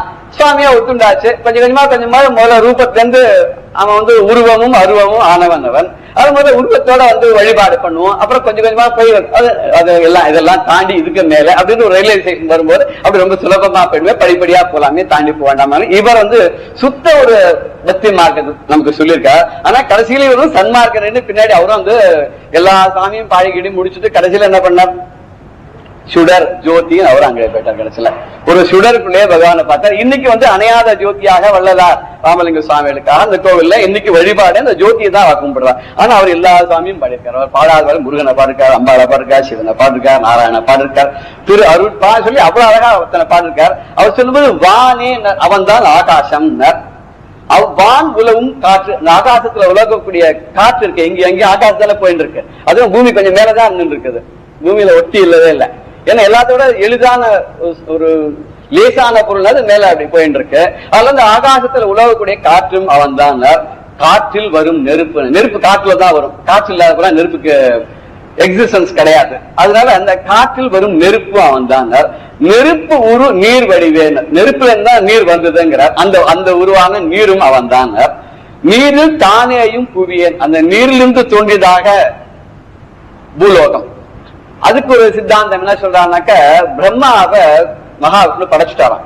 அவர் நாதிக்கணத்தை உட்கார்ந்து சுத்தி வர பாக்குறாராம். பார்க்கும்போது எங்க பார்த்தாலும் ஒரே கடலா இருக்கான். இவருக்கு ஒண்ணும் புரியல. இங்க சுத்திக்கிட்டே பார்த்தா நம்ம எங்க இருந்து வந்தோம் தெரியல, தன்னை படைச்சவன் யாருன்னு தெரியல, நம்ம ஏன் இங்க உட்கார்ந்து இருக்கோம் தெரியல, சரி நமக்கு என்ன வேலைன்னு தெரியல, ஒண்ணுமே புரியல. சோ பகவான ஸ்தோத்திரம் பண்ணி அவர் கண்ணீர் விட்டு அழகாரா, நான் யாரு என்னன்னு தெரியலையே, எனக்கு ஒரு வழியை காட்ட மாட்டியா அப்படின்னு சொல்லி யாரும் தெரியாத, எதை பார்த்தாலும் என்னன்னு தெரியாத ஒரு பிரமிப்பான ஒரு சூழ்நிலை. தனியா வேற இருக்கார். அப்படியே அழ ஆரம்பிச்சாராம். கண்ணுல நீர்த்துளிகள் எல்லாம் வந்தான். அந்த நீர் துளிகள் எல்லாம் விழும்போது என்ன ஆச்சு, கீழே வர வர வர வர அது ஒரு மாதிரி சாலிட் ஆயிட்டான். நம்ம சாதாரண நீர் பனிக்கட்டி ஆகிற மாதிரி ஆயிருக்கும் போல. அந்த கண்ணீர் துளிகள் எல்லாம் சாலிட் ஆகி என்ன பண்ணிட்டான், ஒரு கனமா பூமி மாதிரி ஆச்சா, ஒரு பொருள் கனத்தை பொருள. அது சமுதிரத்துக்குள்ள மூழ்கி போயிட்டான். மூழ்கி போனோடனே அப்பதான் ரியலைஸ் பண்ணாரா, இது நம்ம ஏதோ ஒரு காரணத்துக்காக நம்ம தெரியாத உட்காந்து அழுது இருக்குமே பரமாத்மாவை நினைச்சு பாக்குறான். அப்ப அந்த பரமாத்மா சொன்னாராம், உன்னை படைச்சதுக்கே நீ எல்லாத்தையும் படைக்கிறதுக்கு தான் இப்படி அழுதுன்னு உட்கார்ந்தா என்ன பண்றது, இப்போ உன் கண்ணில இருந்து விழுந்துது, அதையே நான் ஆதாரமா வச்சு உனக்கு படைப்பத்தோடு சொல்லிக் கொடுக்கன்னு சொல்லி பூமிக்குள் அவரே வராக அவதாரம் எடுத்துட்டு போய் அந்த பூமியை மீட்டு கொண்டு வந்தார். ஒரு சரித்திரம். நம்ம வராகதாரத்துக்கு வேற ஒரு சரித்திரம் இருக்கு. பூமியை இறைஞாட்சன் சுருட்டி எடுத்துட்டு போயிட்டான் கீழே, அப்படியே ஒரு தசாவதாரத்து ஒரு சரித்திரம் வச்சுப்பான். இது பூமி பிரம்மாக்காக வராகவதாரம் எடுத்து சாமி எடுத்து மேல கொண்டாராம். இவர்கிட்ட கொடுத்துட்டாராம். கொடுத்துட்டு இவருக்கு எல்லா விதமான சக்தியும் கொடுத்து நீ உலகத்தை படைப்பாயாகன்னு சொன்னாராம். அப்பதான் ஒன்னா படைச்சாராம். பார்த்து முதல்ல பஞ்சபூத்தங்கள் எல்லாம் படைச்சு ஒத்துத்ரா படிச்சு கடைசியில ஜீவராசிகள் எல்லாம். அதுக்கப்புறம் நம்ம நாராயணத்துக்கு வர மாதிரி சனகாதி முனிவர்கள் எல்லாம் படிச்சா அவ எனக்கு பக்தி தான் ஆகணும் அப்படின்னு அழகலன்னு போயிட்டா. ருத்ரனை படைச்சா அவர் 11 ருத்ரனாக அவர் ருத்ரகணங்களாக படைக்க ஆரம்பிச்சா வேண்டாம் அவரை நிறுத்திட்டா. இப்படி கொஞ்சமா எப்படி அந்த சிருஷ்டி எப்படி வந்ததுங்க நம்ம சொல்றோம் இல்லையா. ஆனா இங்க இவர் பஞ்சபூத்தங்கள் ஆதாரமா இப்படிதான் உலகம் வந்தது அப்படிங்கிறார். பூமி ஆச்சு. அந்த பூமியில் தங்கும் தாவரமே சங்கமமே. சங்கமம் ஜங்கமம் ஜாகுங்க சா. ஏன்னா சில சம்ஸ்கிருத எழுத்துக்கள்லாம் தமிழ்ல ஒரே எழுத்துதான் இருக்கும். அது ஒரு எழுத்து வச்சிருந்தா நம்ம எல்லாத்தையும் படிச்சுக்கணும்.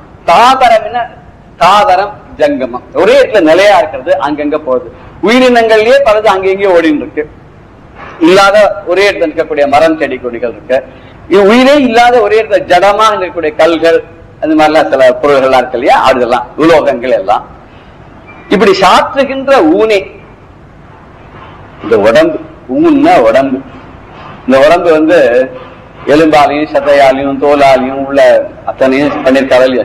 இந்த உடம்பு அதுக்குள்ள இருக்கக்கூடிய உயிர், அந்த அதுக்குள்ள இருக்கக்கூடிய ஜோதி சுரூபம் இருக்கக்கூடிய சுவாமி, அந்த உள்ளே இருக்கக்கூடிய ஒளி, அதெல்லாம் மாத்திரம் இல்லையா, அந்த உள்ளத்தை உணரக்கூடிய ஞானம். நம்ம உடம்பு நமக்குள்ள உள்ளம் இருக்கு, ஒரு மனசு இருக்கு, இதுக்குள்ள அந்தர்யாமியா சுவாமி தான் இருக்கா. இருக்கக்கூடிய உணர்வை கொடுக்கக்கூடிய அந்த ஞானம், அந்த உணர்வு கலந்து ஊறுகின்ற தேயனா இருக்கு. அந்த உணர்வு வந்தோம்னா மனசுக்கு ஒரு சந்தோஷம் ஒண்ணு வருது.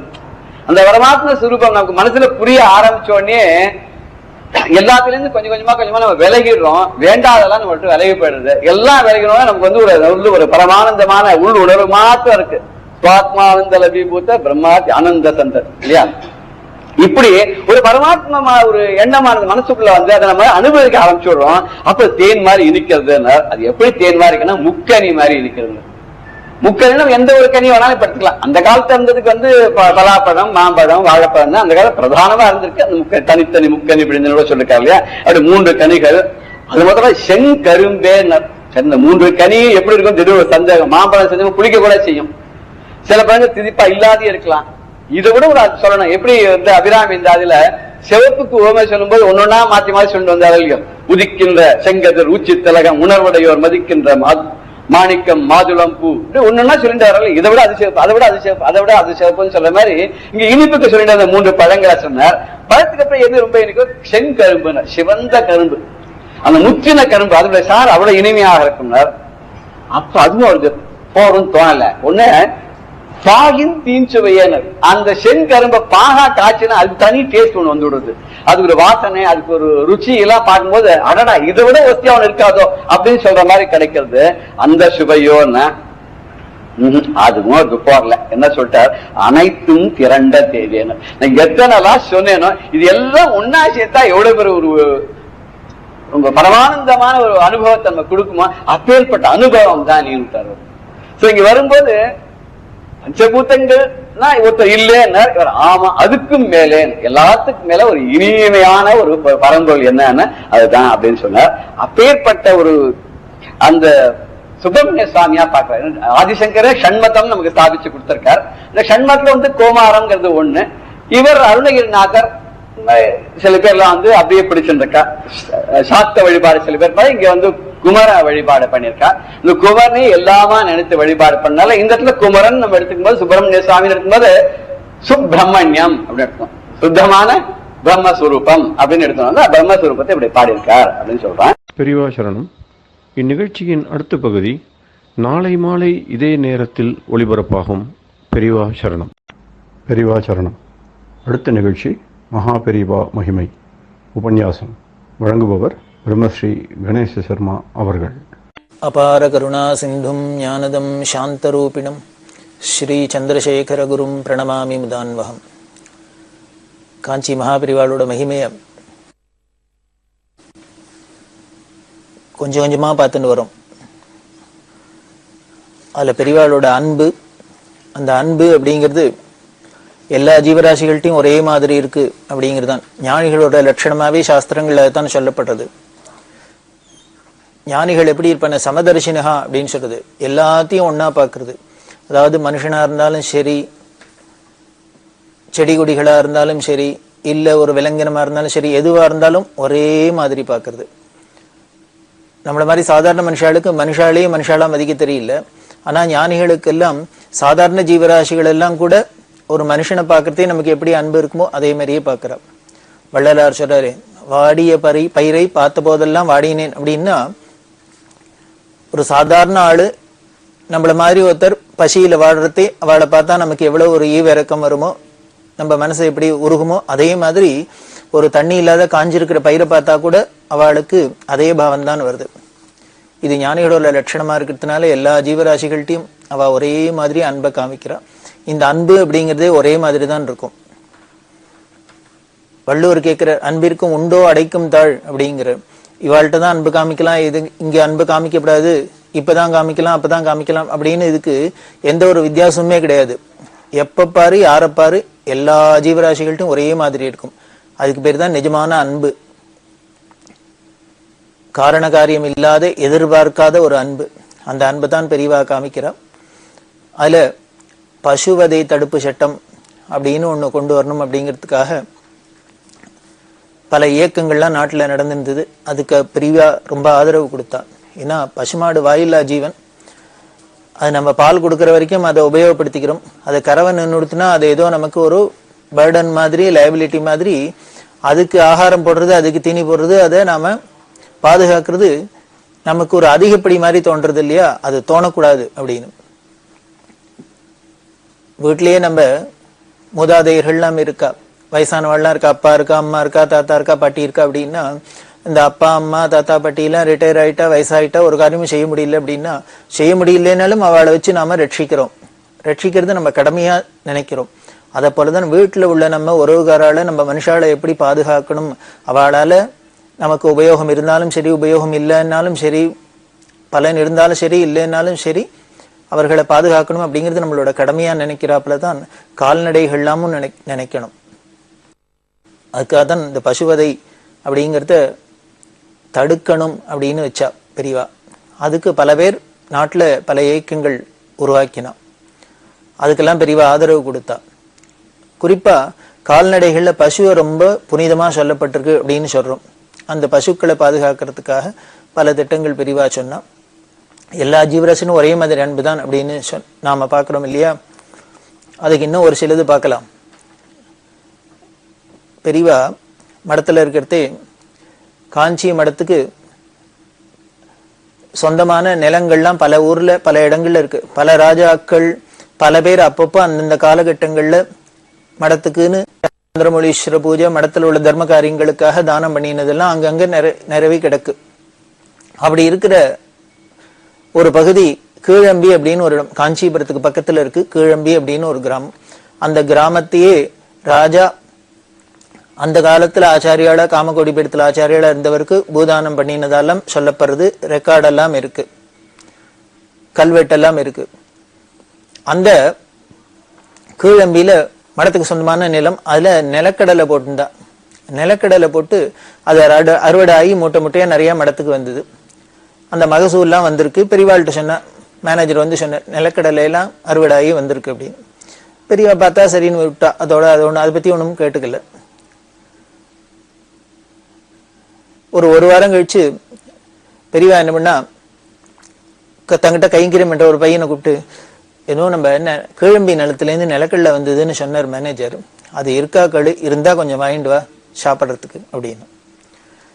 இந்த பையன் போய் கேட்டார் மேனேஜர்கிட்ட. மேனேஜர் என்ன பண்ணிட்டார், அதுக்குள்ள மடத்துக்கு நிலக்கடலையெல்லாம் வந்தது, அத்தனை மூட்டை மூட்டையா அவருக்கு நிலக்கடலை வச்சுன்னு என்ன பண்ண முடியும்? அதனால அவ என்ன பண்ணிட்டா, அதை எல்லாத்தையும் கடையில கொடுத்து வித்து என்கேஷா பண்ணியாச்சு. ஏன்னா பணம் தான் வேணும் அப்படிங்கிறதுனால எல்லா சாமானையும் வச்சுக்க முடியாது. அப்படியே நெல்லு முதலான சாமானா இருந்ததுன்னா உங்களுக்கு தினமே யூஸ் ஆகும். நிலக்கடையில எல்லாம் தினம் யூஸ் பண்ண போறது இல்லை. அது மூட்டை மூட்டையா அதை வச்சு என்ன பண்ண போறது, வீணா போயிட போறது அப்படின்னு அவர் கடையில விலைக்கு கொடுத்து அதை பணமா மாத்தியாச்சு. இது மாத்தினத்துக்கு பிறகு பெரியவா கேட்கிறா, கீழம்பி நிலத்துல விளைஞ்ச நிலக்கடலை விடணும், கொஞ்சம் சாப்பிட்றதுக்கு வேணும் அப்படின்னு. மேனேஜர் பார்த்து, என்னடா சோதனையா இருக்கு, முன்னால கேட்டிருந்தாலும் கொஞ்சம் எடுத்து வச்சிருக்கலாம், நம்ம அதுவும் இவ கேட்பான்னு தெரியாது, இப்ப சோதனையா கிழம்பி நிலத்திலேருந்து வந்த நிலக்கடலை வேணுங்கிறா, என்ன பண்றதுன்னு தெரியல அவருக்கு. அதனால என்ன பண்ணார்,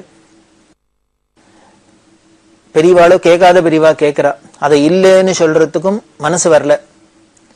உடனே என்ன பண்ண, அந்த பையன்ட்ட இருராசித்த நான் கொஞ்சம் ஏற்பாடு பண்ணி தரேன் அப்படின்னார். இவர் போனார்,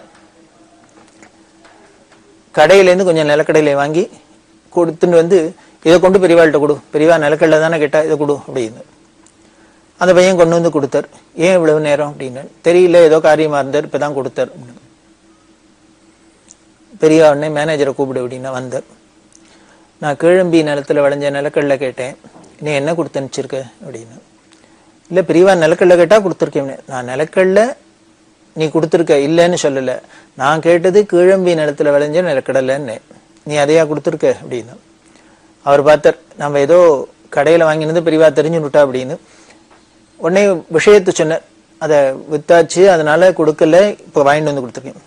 இல்ல இல்ல அப்படின்னா, எனக்கு அங்க நிலத்துல விளைஞ்சதுதான் வேணும்னு கேட்டேன், அது இல்லைன்னா இல்லைன்னு சொல்லிருக்கலாம், அதுக்காக நான் கேட்டதை இல்லைன்னு சொல்லப்படாது அப்படிங்கிறதுக்காக நீ இது மாதிரி எல்லாம் பண்ணணும் அப்படின்னு அவசியம் இல்லை அப்படின்னு.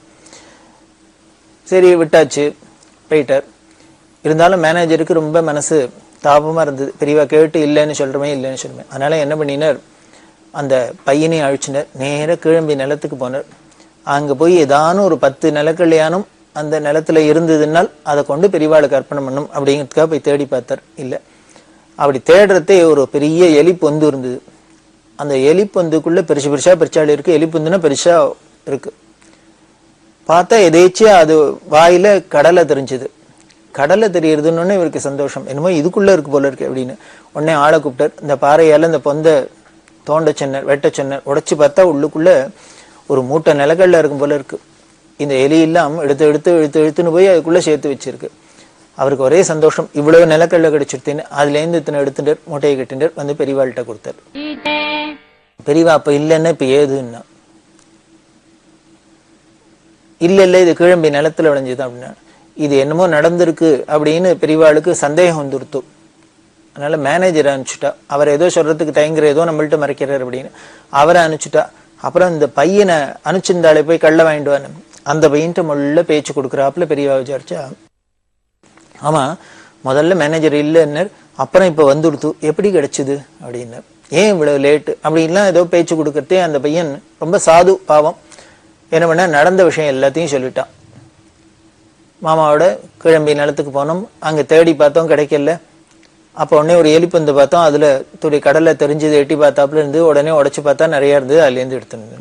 அப்படியா அப்படின்னா, சரி விட்டுட்டாத்தோட.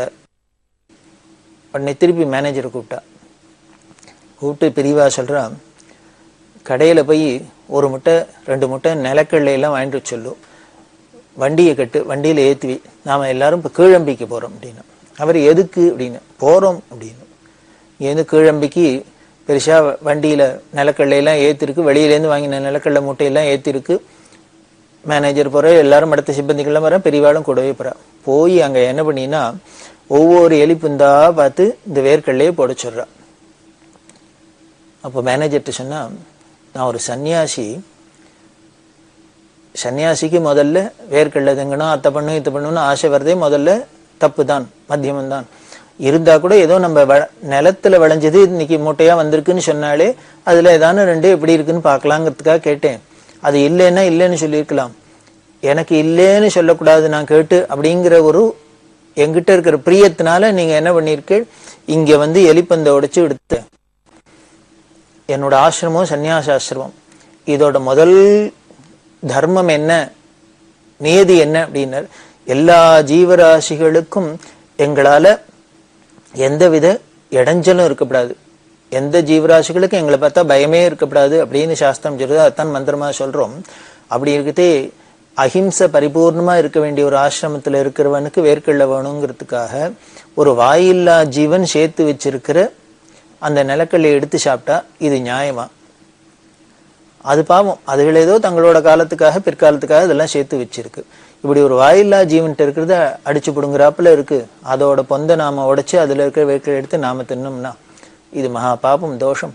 அதனால ஒண்ணு தெரிஞ்சுக்கோ, ஏதோ எங்கிட்ட இருக்கிற பிரியத்தினால நீங்கள்லாம் எனக்கு நான் எதை கேட்டாலும் கொடுத்தணும், என்னை திருப்திப்படுத்தணுங்கிறதுக்காக நீங்க எந்த காரியம் வேணா பண்றதுன்னு வச்சுக்காதீங்க. அப்படி பண்ணினேன்னா அந்த பாப்பம் எல்லாமும் என்ன சேரும். ஏன்னா குருவா நான் இருக்கிறதுனால சிஷ்ய பாப்பம் குரும் ரஜயித் அப்படின்னு நீங்க பண்ற தோஷங்கள்லாம் என்னையும் வந்து சேரும். நான் டைரக்டா எந்த ஜீவராசிகளுக்கும் இடைஞ்சல் பண்ணலைன்னா கூட இத மாதிரி இன்டைரக்டா ஏதானும் பண்றதுக்கு நான் காரணமானா கூட அந்த தோஷம் வந்து தான் சேரும். அதனால அதுக்கு கூட இடம் கொடுக்கக்கூடாது. தயவு பண்ணி இது மாதிரி இனிமே இப்படி பண்ணாதீங்க.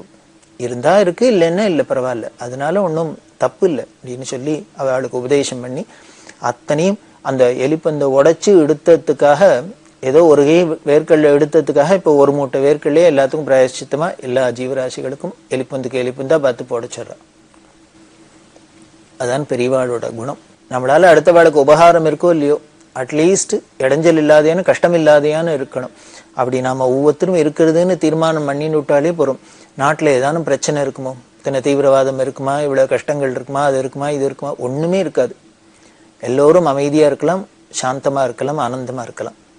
அதுக்குத்தான் மகான்களோட சரித்திரம்லாம் இது மாதிரி விஷயங்கள்லாம் நமக்கு ஒரு நிகழ்ச்சிகள் மூலியமா அவ நடத்தி காமிச்சு இது மாதிரிலாம் லீலை பண்ணி நமக்கு ஒரு படிப்பினையை கொடுக்குறா. அப்படிதான் பெரியவா எலிகளுக்கு எல்லாமும் விருந்து வைக்கிறா.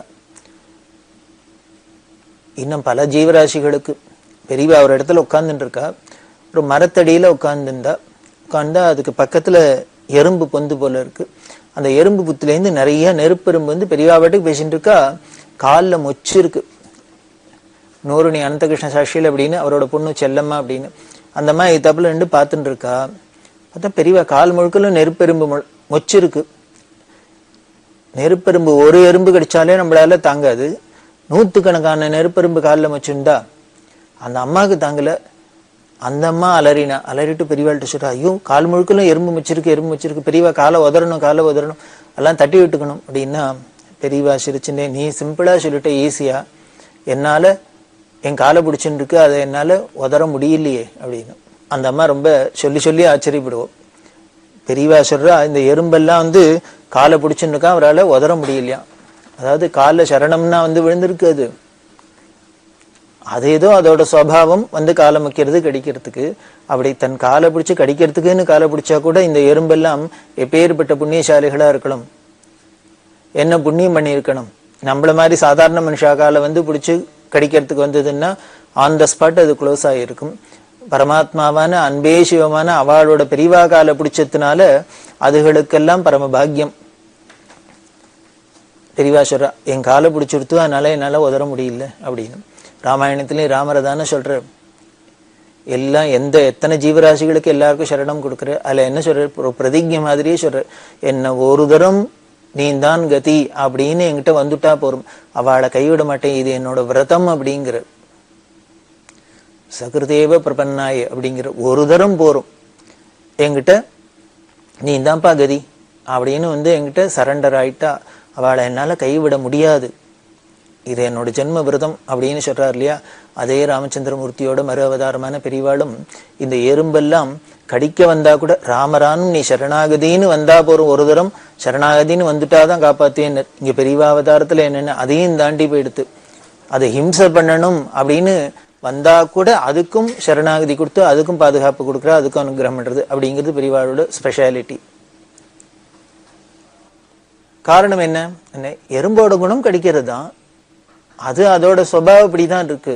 நமக்கு வேணா அது இடைஞ்சலா இருக்க வேண்டிய, கொசுன்னா கடிக்கத்தான் கடிக்கும், ஈன்னா மக்கித்தான் வைக்கும், எறும்புனா கடிக்கத்தான் கடிக்கும்.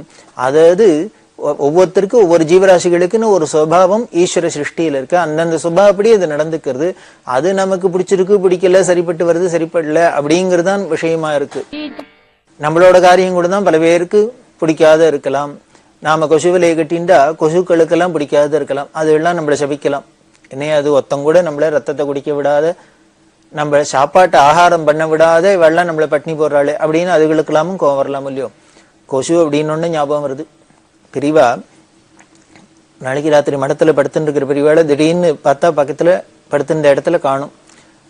ஆளை காணணும்னு பக்கத்துல இருந்த அசிஸ்டன்ட் அவருக்கு என்ன ஏது பெரியவா எங்க போயிட்டா, திடீர்னு இங்கேனா அங்க போயிடுவா இங்க போயிடுவா, யாத்திரை பண்றாளா, ஜபத்வத்துக்கு போயிருக்காளா புரியல. தேடி பாக்குறாரு, கவலை வந்துடுத்து, பெரியவாளை எங்கேயோ காணுமே அப்படின்ட்டு பாதிராத்திரியில. உடனே அக்கம் பக்கத்துல இருந்த ஒருத்தர் ரெண்டு பேரை மொள்ள எழுப்பி பார்த்தார், பெரியவாளை காணும் பெரியவாளை காணும். இப்ப கொஞ்சம் தேட ஆரம்பிச்சா. இப்படி தேடினா பின்னால மடத்துல பெரிய தோட்டம், அந்த தோட்டத்துல மாட்டுக்குட்டாய் இருக்கு. அந்த மாட்டுக்குட்டாயில ஒரு ஒட்டு திண்ணை, அந்த ஒட்டு திண்ணையில அந்த காலத்துல எலக்ட்ரிக் லைட் எல்லாம் கிடையாது, ஏதோ விளக்கு ஏற்றி வச்சிருக்கு, அரிக்கின் விளக்கு ஏற்றி வச்சிருக்கு.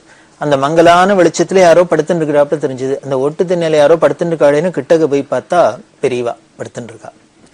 எப்படி படுத்துட்டு இருக்கா, அந்த காட்சி எப்படி இருந்தது அப்படின்னா, வெறும் கௌபீனத்தோட பெரியவா படுத்துட்டு இருக்கா. உடம்பு முழுக்கல ஆயிரக்கணக்கான கொசு அப்படியே மொச்சிருக்கு. ஆனா பெரியவா ஆடல்ல அசையல, அப்படியே பிசாத இருக்கா. ஏன்னா உள்ளுக்குள்ள பிராணன் இருக்கா இல்லையான்னு கூட நமக்கு சந்தேகம் வர அளவுக்கு கட்ட மாதிரி ஸ்தான வேணமஹா அப்படின்னு ஸ்தானம் மாதிரி படுத்துன்னு இருக்கா. அப்படி கொசுக்கெல்லாம் மொச்சுன்னு இருக்கு. இத பார்த்தோன்னே கூட இருந்தவருக்கு ரொம்ப தாங்கல, யோ அப்படின்னு கத்தினர். இந்த இவர் கத்தினோடனே பெரியவா முழிச்சுன்னு விட்டா. முழிச்சுன்னு பார்த்தா பக்கத்துல எல்லாரும் வந்திருக்கா. உடனே இந்த கத்தல் கேட்டு எல்லாரும் வந்துட்டா. லைட்டெல்லாம் வந்து பார்த்தா பெரியவா எந்தன உட்காந்துட்டா. எல்லாரும் கேட்டா, எதுக்கு பெரியவா இந்த ஒட்டு திண்ணையில இந்த கொசுவில வந்து படுத்துட்டு இருக்கா, உள்ளுக்குள்ள சௌக்கியமா மடத்துல இத்தனா பெரிய மடம், நாங்கெல்லாம் சௌரியமா படுத்துட்டு இருக்கோம், பெரியவா அங்க வந்து படுத்தக்கூடாதோ, ஏன் இங்க வந்து படுத்துட்டு, அதுவும் இப்படி மேல ஒரு துணியை கிணியை கூட போத்திக்கல, வெறும் கௌபீனத்தோட படுத்துட்டு இருக்கா, இப்படியோ கொசுவோ மொச்சு கிடக்கு, உடம்பு என்னத்துக்காருது அப்படி இல்லாம சொன்னா பெரியவா சொல்றா, இல்ல இல்ல நான் உள்ளதான் படுத்திருந்தேன், தூக்கம் வரல, இப்படி யோஜனை பண்ணி பார்த்தேன், ஈஸ்வரன் உலகத்துல எத்தனை ஜீவராசிகளை சிருஷ்டி பண்ணியிருக்காரு அப்படின்னு பார்த்தேன். இப்படி பல ஜீவராசிகள், பிரம்மாலேருந்து ஆரம்பிச்சு புழு பூச்சியிலேருந்து எறும்புலேருந்து எத்தனையோ விதவிதமான ஜீவராசிகள் எல்லாம் இருக்கு. இத்தனை ஜீவராசிகளையும் படைச்ச பகவான் என்ன பண்ணா, அத்தனைக்கும் ஒரு ஆகாரத்தையும் படைச்சிருக்கு. ஏதானும் ஒரு பிராணிக்கு ஒரு ஜீவனுக்கு என்ன சாப்பிட்றதுன்னு புரியல, நமக்குன்னு ஒரு சாப்பாடு பகவான் படைக்கலையே அப்படின்னு சொல்றாப்புல இருக்கோ, இல்லை, எதுவா இருந்தாலும் எந்த ஜீவராசியா இருந்தாலும் அதுக்குன்னு ஒரு ஆகாரமும் இருக்கு. இப்ப மனுஷனுக்கெல்லாம் நெல் பூமியில நெல் விளையிறது, மனுஷனுக்கெல்லாம் அதுல இருக்கிற அரிசியை எடுத்துக்கிறான் அப்படின்னா அதுல வர அந்த வைக்கெல்லாம் உடனே மாடெல்லாம் எடுத்துக்கிறது. இப்படி ஒண்ணுத்துக்கு ஒண்ணு ஏதோ ஒருத்தருக்கு வேண்டாங்கிறது இன்னொருத்தருக்கு வேணுமா இருக்கு, இன்னொருத்தருக்கு வேணுங்கிறது இன்னொருத்தருக்கு வேண்டாம இருக்கு. இத மாதிரி என்னெல்லாமோ ஒரு அழகான ஒரு ஏற்பாடுல ஈஸ்வரன் சிருஷ்டி பண்ணியிருக்காரு. இப்படி எல்லா ஜீவராசிகளுக்கும் ஆகாரத்தையும் சிருஷ்டி பண்ணிட்டார். ஆகாரத்தை சிருஷ்டி பண்ணினத்தினாலே எல்லா ஜீவராசிகளும் அன்னன்னைக்கு வயிறு ரொம்பறதுக்கு எப்படியான பாடுபட்டு சாப்பாட்டுக்கு ஏதோ சம்பாதிச்சு ஆகாரம் பண்ணிடுறது, வயிற்றை ரொப்பிக்கிறது, உயிரை வளர்த்துக்கிறது. ஆனால் இப்படி ஒவ்வொரு ஜீவராசிக்கும் என்னென்ன சாப்பாடுன்னு பார்த்து இந்த கொசு ஞாபகம் வந்தது. இந்த கொசுக்கு என்ன ஆகாரம் படிச்சிருக்காரு பகவான் அப்படின்னு, ரத்தம் தான், மனுஷாலோட ரத்தம் தான். அது வேற ஒன்றும் சாப்பிட முடியாது. ஏதானும் வடை சாப்பிட முடியுமா, இட்லி சாப்பிட முடியுமா, ஒன்றும் சாப்பிட முடியாது. ரத்தத்தை தான் குடிக்கலாம். ஆனால் அதுக்கு ஆகாரமோ வேற ஒன்றும் ஆல்டர்னேட் ஒன்றும் கிடையாது. எல்லாருக்கும் ரத்தம் தான் இருக்கு, எல்லாரோட ரத்தம் தான் அதுக்கு ஆகாரம்னு. ஆனால் உலகத்துல எல்லாரும் என்ன பண்றான்னு இந்த கொசுவை தான் வஞ்சனம் பண்றா. அதை மட்டும் சாப்பிட விடாத பட்டினி போடுறா. அத்தனை பேரும் ஒரு கொசுவலையை கட்டிண்டு இல்ல ஒரு தானம் மருந்து தடவிண்டு அத்தை பண்ணி இத்த பண்ணி வெத்திய வச்சுன்னு என்னமோ பண்ணி கொசு கடிக்கப்படாதுன்னு தான் எல்லாரும் ஜாக்கிரதை பண்ணிக்கிறாளே வழி அது கொசுவை கடிக்க விடாதுதான் எல்லாரும் துரத்துறாளே வழிய ஒத்தரானும் அது கடிச்சா கடிச்சிட்டு போறது, அது சுபாவம், அதுக்கு ஆகாரம் வேணும், அதனால ரத்தத்தை குடிக்கட்டும் அப்படின்னு விடமாட்டேங்கிறா. இதெல்லாம் எனக்கு யோஜனைக்கு வந்தது. அதனால பாவமா இருந்தது இந்த கொசுவை பார்த்தா. எல்லாருமே இது சாப்பிடப்படாதுன்னு விரட்டினா அது எங்கதான் போகும் சாப்பாட்டுக்கு? அதுக்கோ வேற ஆகாரமும் இல்லை. அதனால எனக்கு என்ன தோணித்து, சரி எல்லாரும் விரட்டுறவாள்லாம் விரட்டட்டும், நம்ம ரத்தத்தையானது என்ன சௌக்கியமா குடிக்கட்டும் அப்படிங்கிறதுக்காக இங்க வந்து படுத்துட்டேன். எந்த இடத்துல மாட்டுக்கொட்டாயில கொசு எல்லாம் ஜாஸ்தி இருக்குமோ அந்த இடத்துக்கு மெனக்கிட்டு வந்து படுத்துட்டு இருக்கா. அப்படி படுத்துட்ட பெரிவாளும் வெறும் கவுப்பீனத்தோட உடம்பு முழுக்களும் திறந்து இருந்தது. காரணம் என்னன்னு, அது உடம்புல எத்தனை இடத்த வேணாலும் அது கடிச்சுக்கிட்டும் அப்படின்னு விட்டுருக்கா போல இருக்கு. அப்படின்னா இதுக்கு மேல அன்பு, தயை, இரக்கம், எல்லா ஜீவராசிகள்ட்டையும் பரிவு அப்படிங்கிறதுக்கு உதாரணம் வேற ஏதானு காமிக்க முடியுமா? அப்படிதான் சமஸ்த ஜீவராசிகள்ட்டையும் ஒரே மாதிரி அன்பு, ஒரே பிரியம். இப்படி பல ஜீவராசிகளுக்கு பெரியவா அனுகிரகம் பண்றது பாக்குறோம். ஏதோ நமக்கெல்லாம் தான் அனுகிரகம் பண்றதுக்காக இப்படி ஒரு அவதாரம் பண்ணி பெரியவா வந்திருக்கா அப்படின்னு இல்லை. எல்லா ஜீவராசிகளுக்கும் அனுகிரகம் பண்றதுக்கு தானே வந்திருக்கா. ஒரு தரம் இவ நடந்து போயின்னு இருக்கா, கிராமத்துல நடந்து போயின்னு இருக்கிறதே கூட வரவாள்லாம் ஒரு வாழையே வந்துட்டு இருக்கா.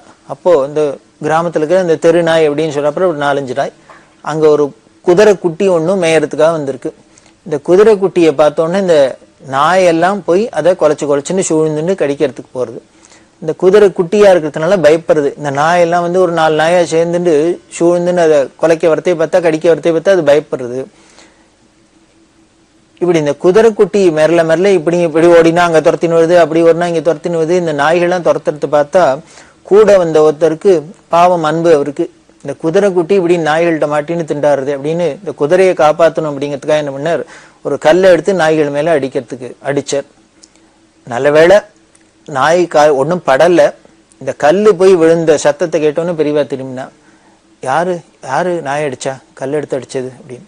உடனே அடிச்சவர் வந்து நான் தான் அடிச்சேன் அப்படின்னு. ஏன் அடிச்சேன் அப்படின்னு, இல்ல அந்த வாயில்லா ஜீவன் இந்த குதிரையை போய் இந்த நாயெல்லாம் இப்படி பண்றது, சிரமப்படுத்துறது, அதனால இந்த குதிரை தப்பிச்சுக்கிட்டுவேங்கிறதுக்காக அடிச்சேன் அப்படின்னு.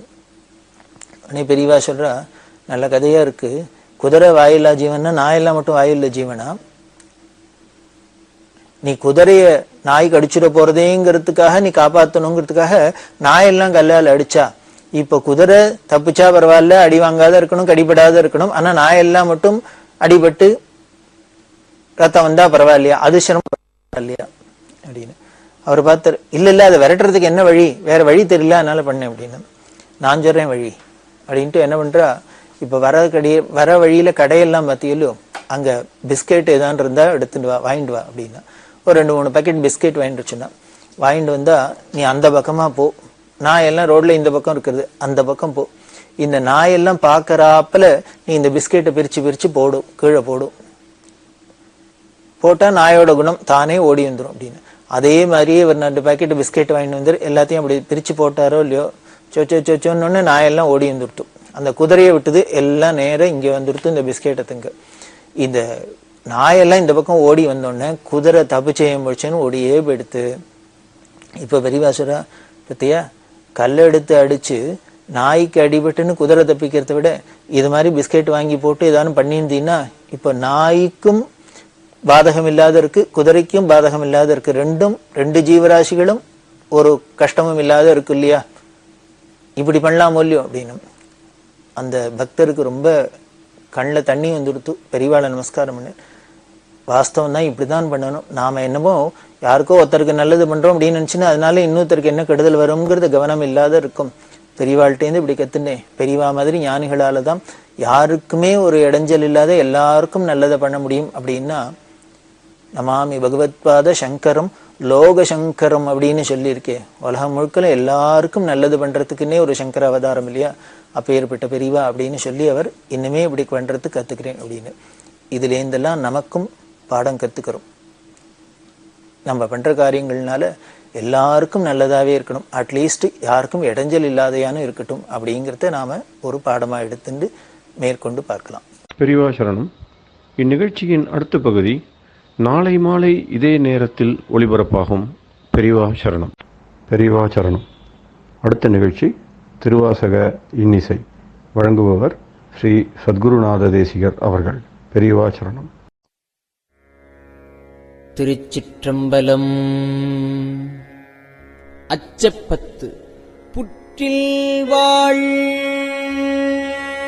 அறவும் அஞ்சேன், பொய்யர்தம் மெய்யும் அஞ்சேன், கற்றைவார் சடையம் அண்ணல் கண்ணுதல் பாதம் நன்னி, மற்றும் ஓர் தெய்வம் தன்னை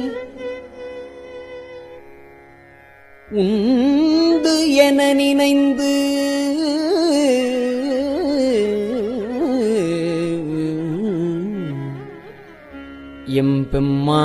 எம்பெம்மார்க்கு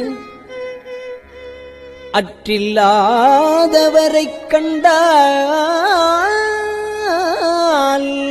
அம்ம நாம் அஞ்சுமாறே.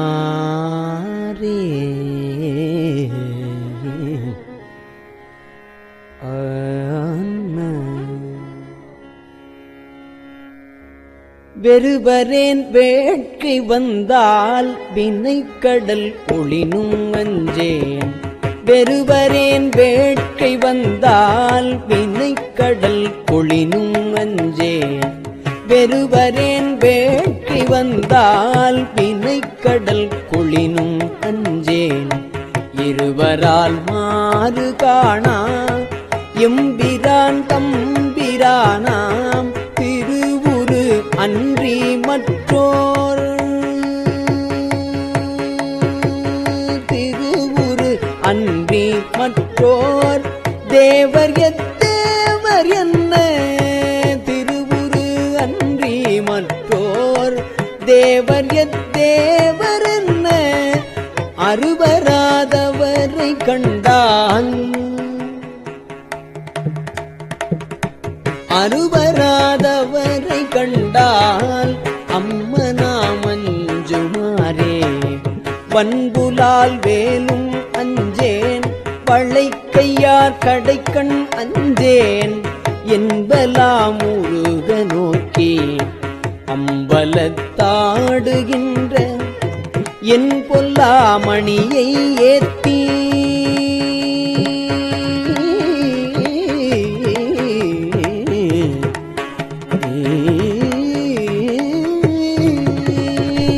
என் பொல்லாமணியை ஏத்தி இனிதருள் பருக மாட்டா அன்பிலாதவரை கண்டால்,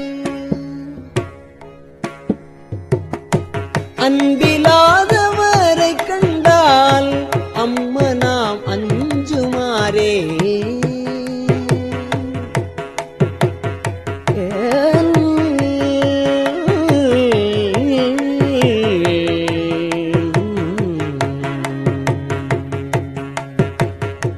கிளியனார் கிளவி அஞ்சேன், அவர் கிரி முறுவல் அஞ்சேன், வெளிய நீராடும் மேனி வேதியன் பாதம் நன்னி துளியுலாம் கண்ணராகி தொழுது அழுதுள்ளம் நெக்கிங்கு அழியிலாதவனை கண்டால் அம்மனாம் அஞ்சுமாறே.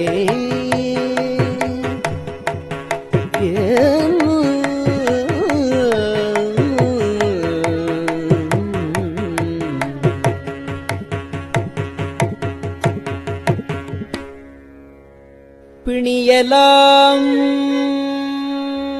வரினும் அஞ்சேன்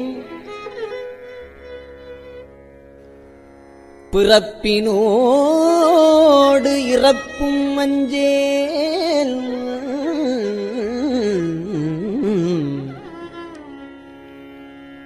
துணி நிலாணியினான் தன் தொழும்பரோடு அழுந்தி அம்மா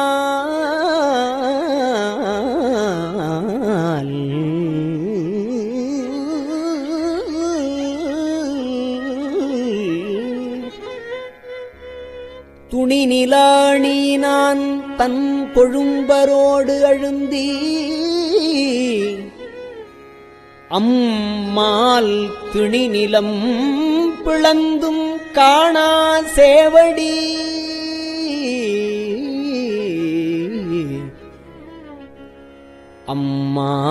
அம்மால் திணி நிலம் பிளந்தும் காணா சேவடி பரவி வெண்ணீரு அணிகிலாதவரைக் கண்டால் அம்ம நாம் அஞ்சுமாறே.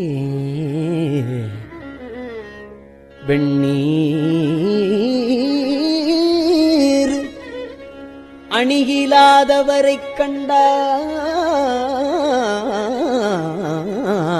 அம்ம நாம் அஞ்சுமாறே.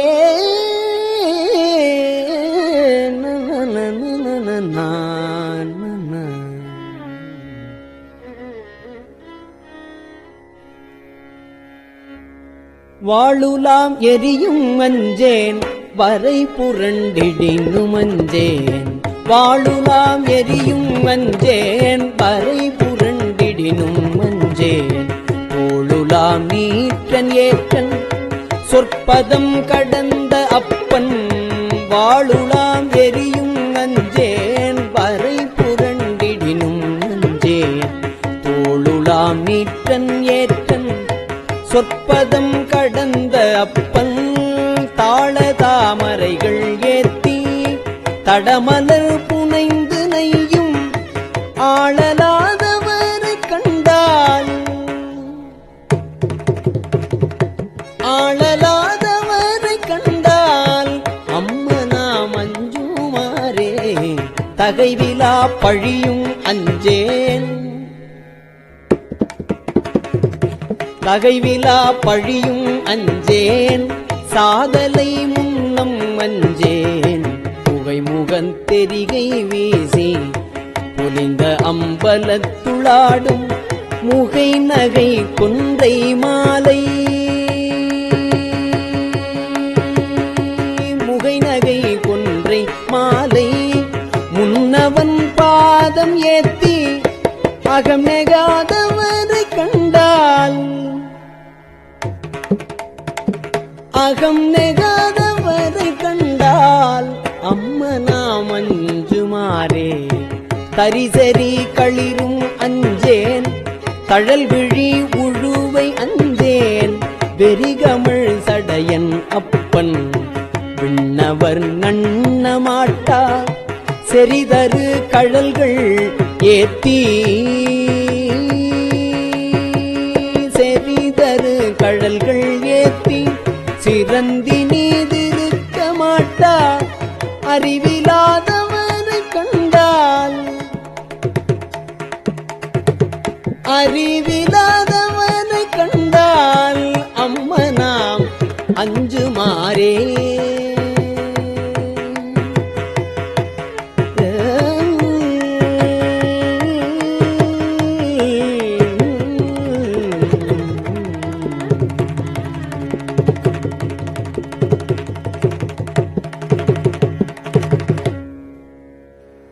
மஞ்சுளாம் உருமும் அஞ்சேன்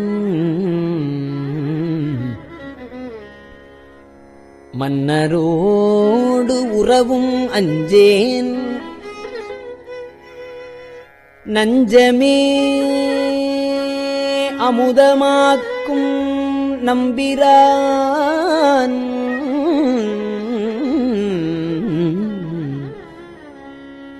நஞ்சமே அமுதமாக்கும் நம்பிரான் எம்பிரானாய் செஞ்சவே ஆண்டு கொண்டான் திருமுண்டம் தீட்டமாட்டாது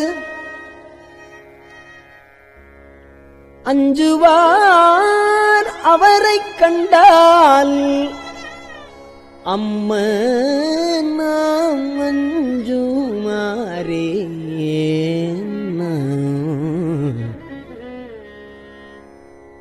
திருமுண்டம் தீட்டமாட்டாது அஞ்சுவார் அவரைக் கண்டால் அம்ம நாம்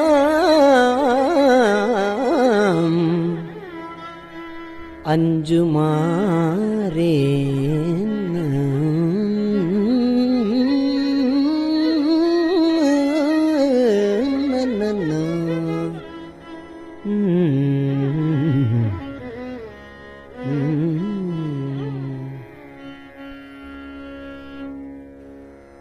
கோணிலாவாளி அஞ்சேன் கூற்றுவன் சிற்றம் அஞ்சேன்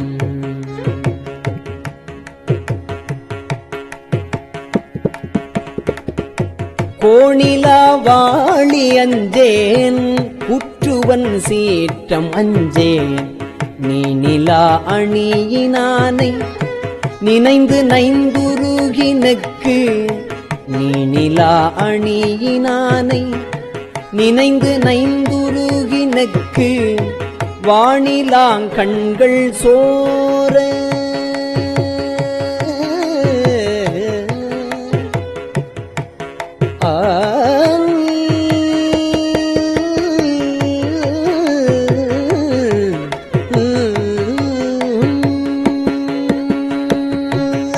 வானிலாங்கண்கள் சோர வாழ்த்தி நின்றேத்த மாட்ட வானிலாங்கண்கள் சோர வாழ்த்தி நின்று ஏத்த மாட்டா ஆனலாதவரை கண்டால் ஆனலாதவரை கண்டால் அம்ம நாம் அஞ்சுமாரே ஆனலாதவரை கண்டால் அம்ம நாம் அஞ்சுமாரே அம்ம நாம் அஞ்சுமாரே ஏன்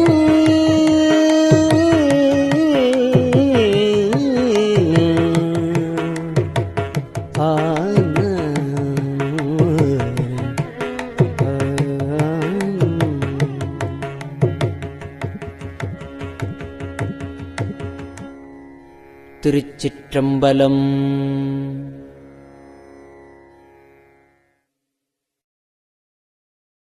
பெரியவா சரணம். இந்நிகழ்ச்சியின் அடுத்த பகுதி நாளை மாலை இதே நேரத்தில் ஒளிபரப்பாகும். பெரியவா சரணம். பெரியவா சரணம். பெரியவா வானொலியின் இன்றைய நிகழ்ச்சிகளின் நிறைவாக திருப்பொன்னூசல் வழங்குபவர் சத்குருநாத தேசிகர் அவர்கள். பெரியவா சரணம். திருச்சிற்றம்பலம். திருப்பொன்னூசல்.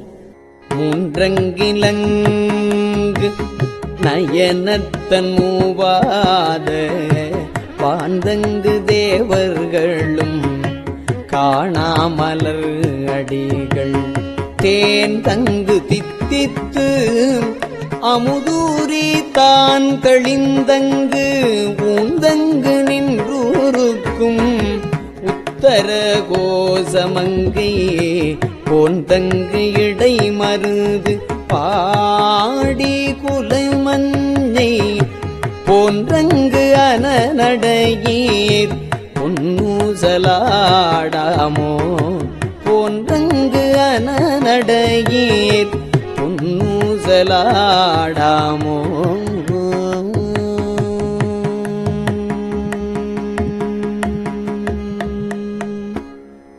திருச்சிற்றம்பலம்.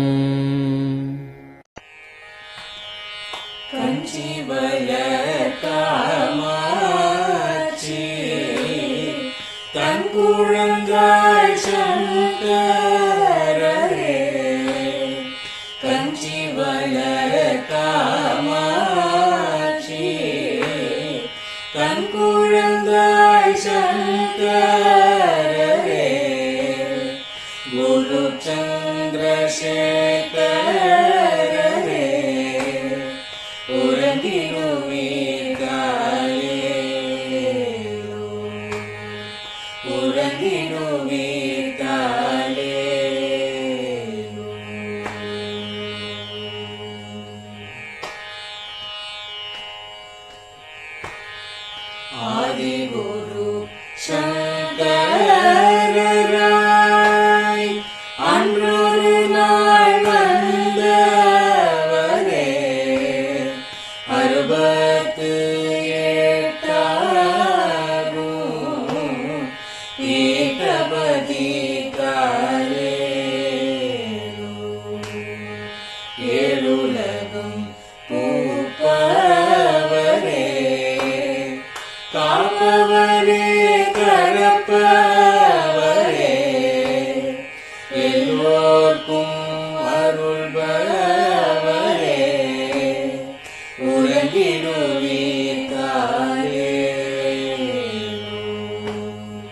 அயனுடனே மாலவனோ தேடிய பொற்பதத்தவரே, அருமறைகள் சாற்றும் முயல் மலர்பதமே காலே. முக்தி நிலை எய்திடவே சக்தி தரும் சத்குருவே, முக்தி நிலை எய்திடவே சக்தி தரும் சத்குருவே, நித்தமெங்கள் நாவீசையில் நித்திரை கொள்தாயே. நித்தமெங்கள் நாவீசையில் நித்திரை கொள்தாயே. நித்தமெங்கள் நாவீசையில் நித்திரை கொள்தாயே.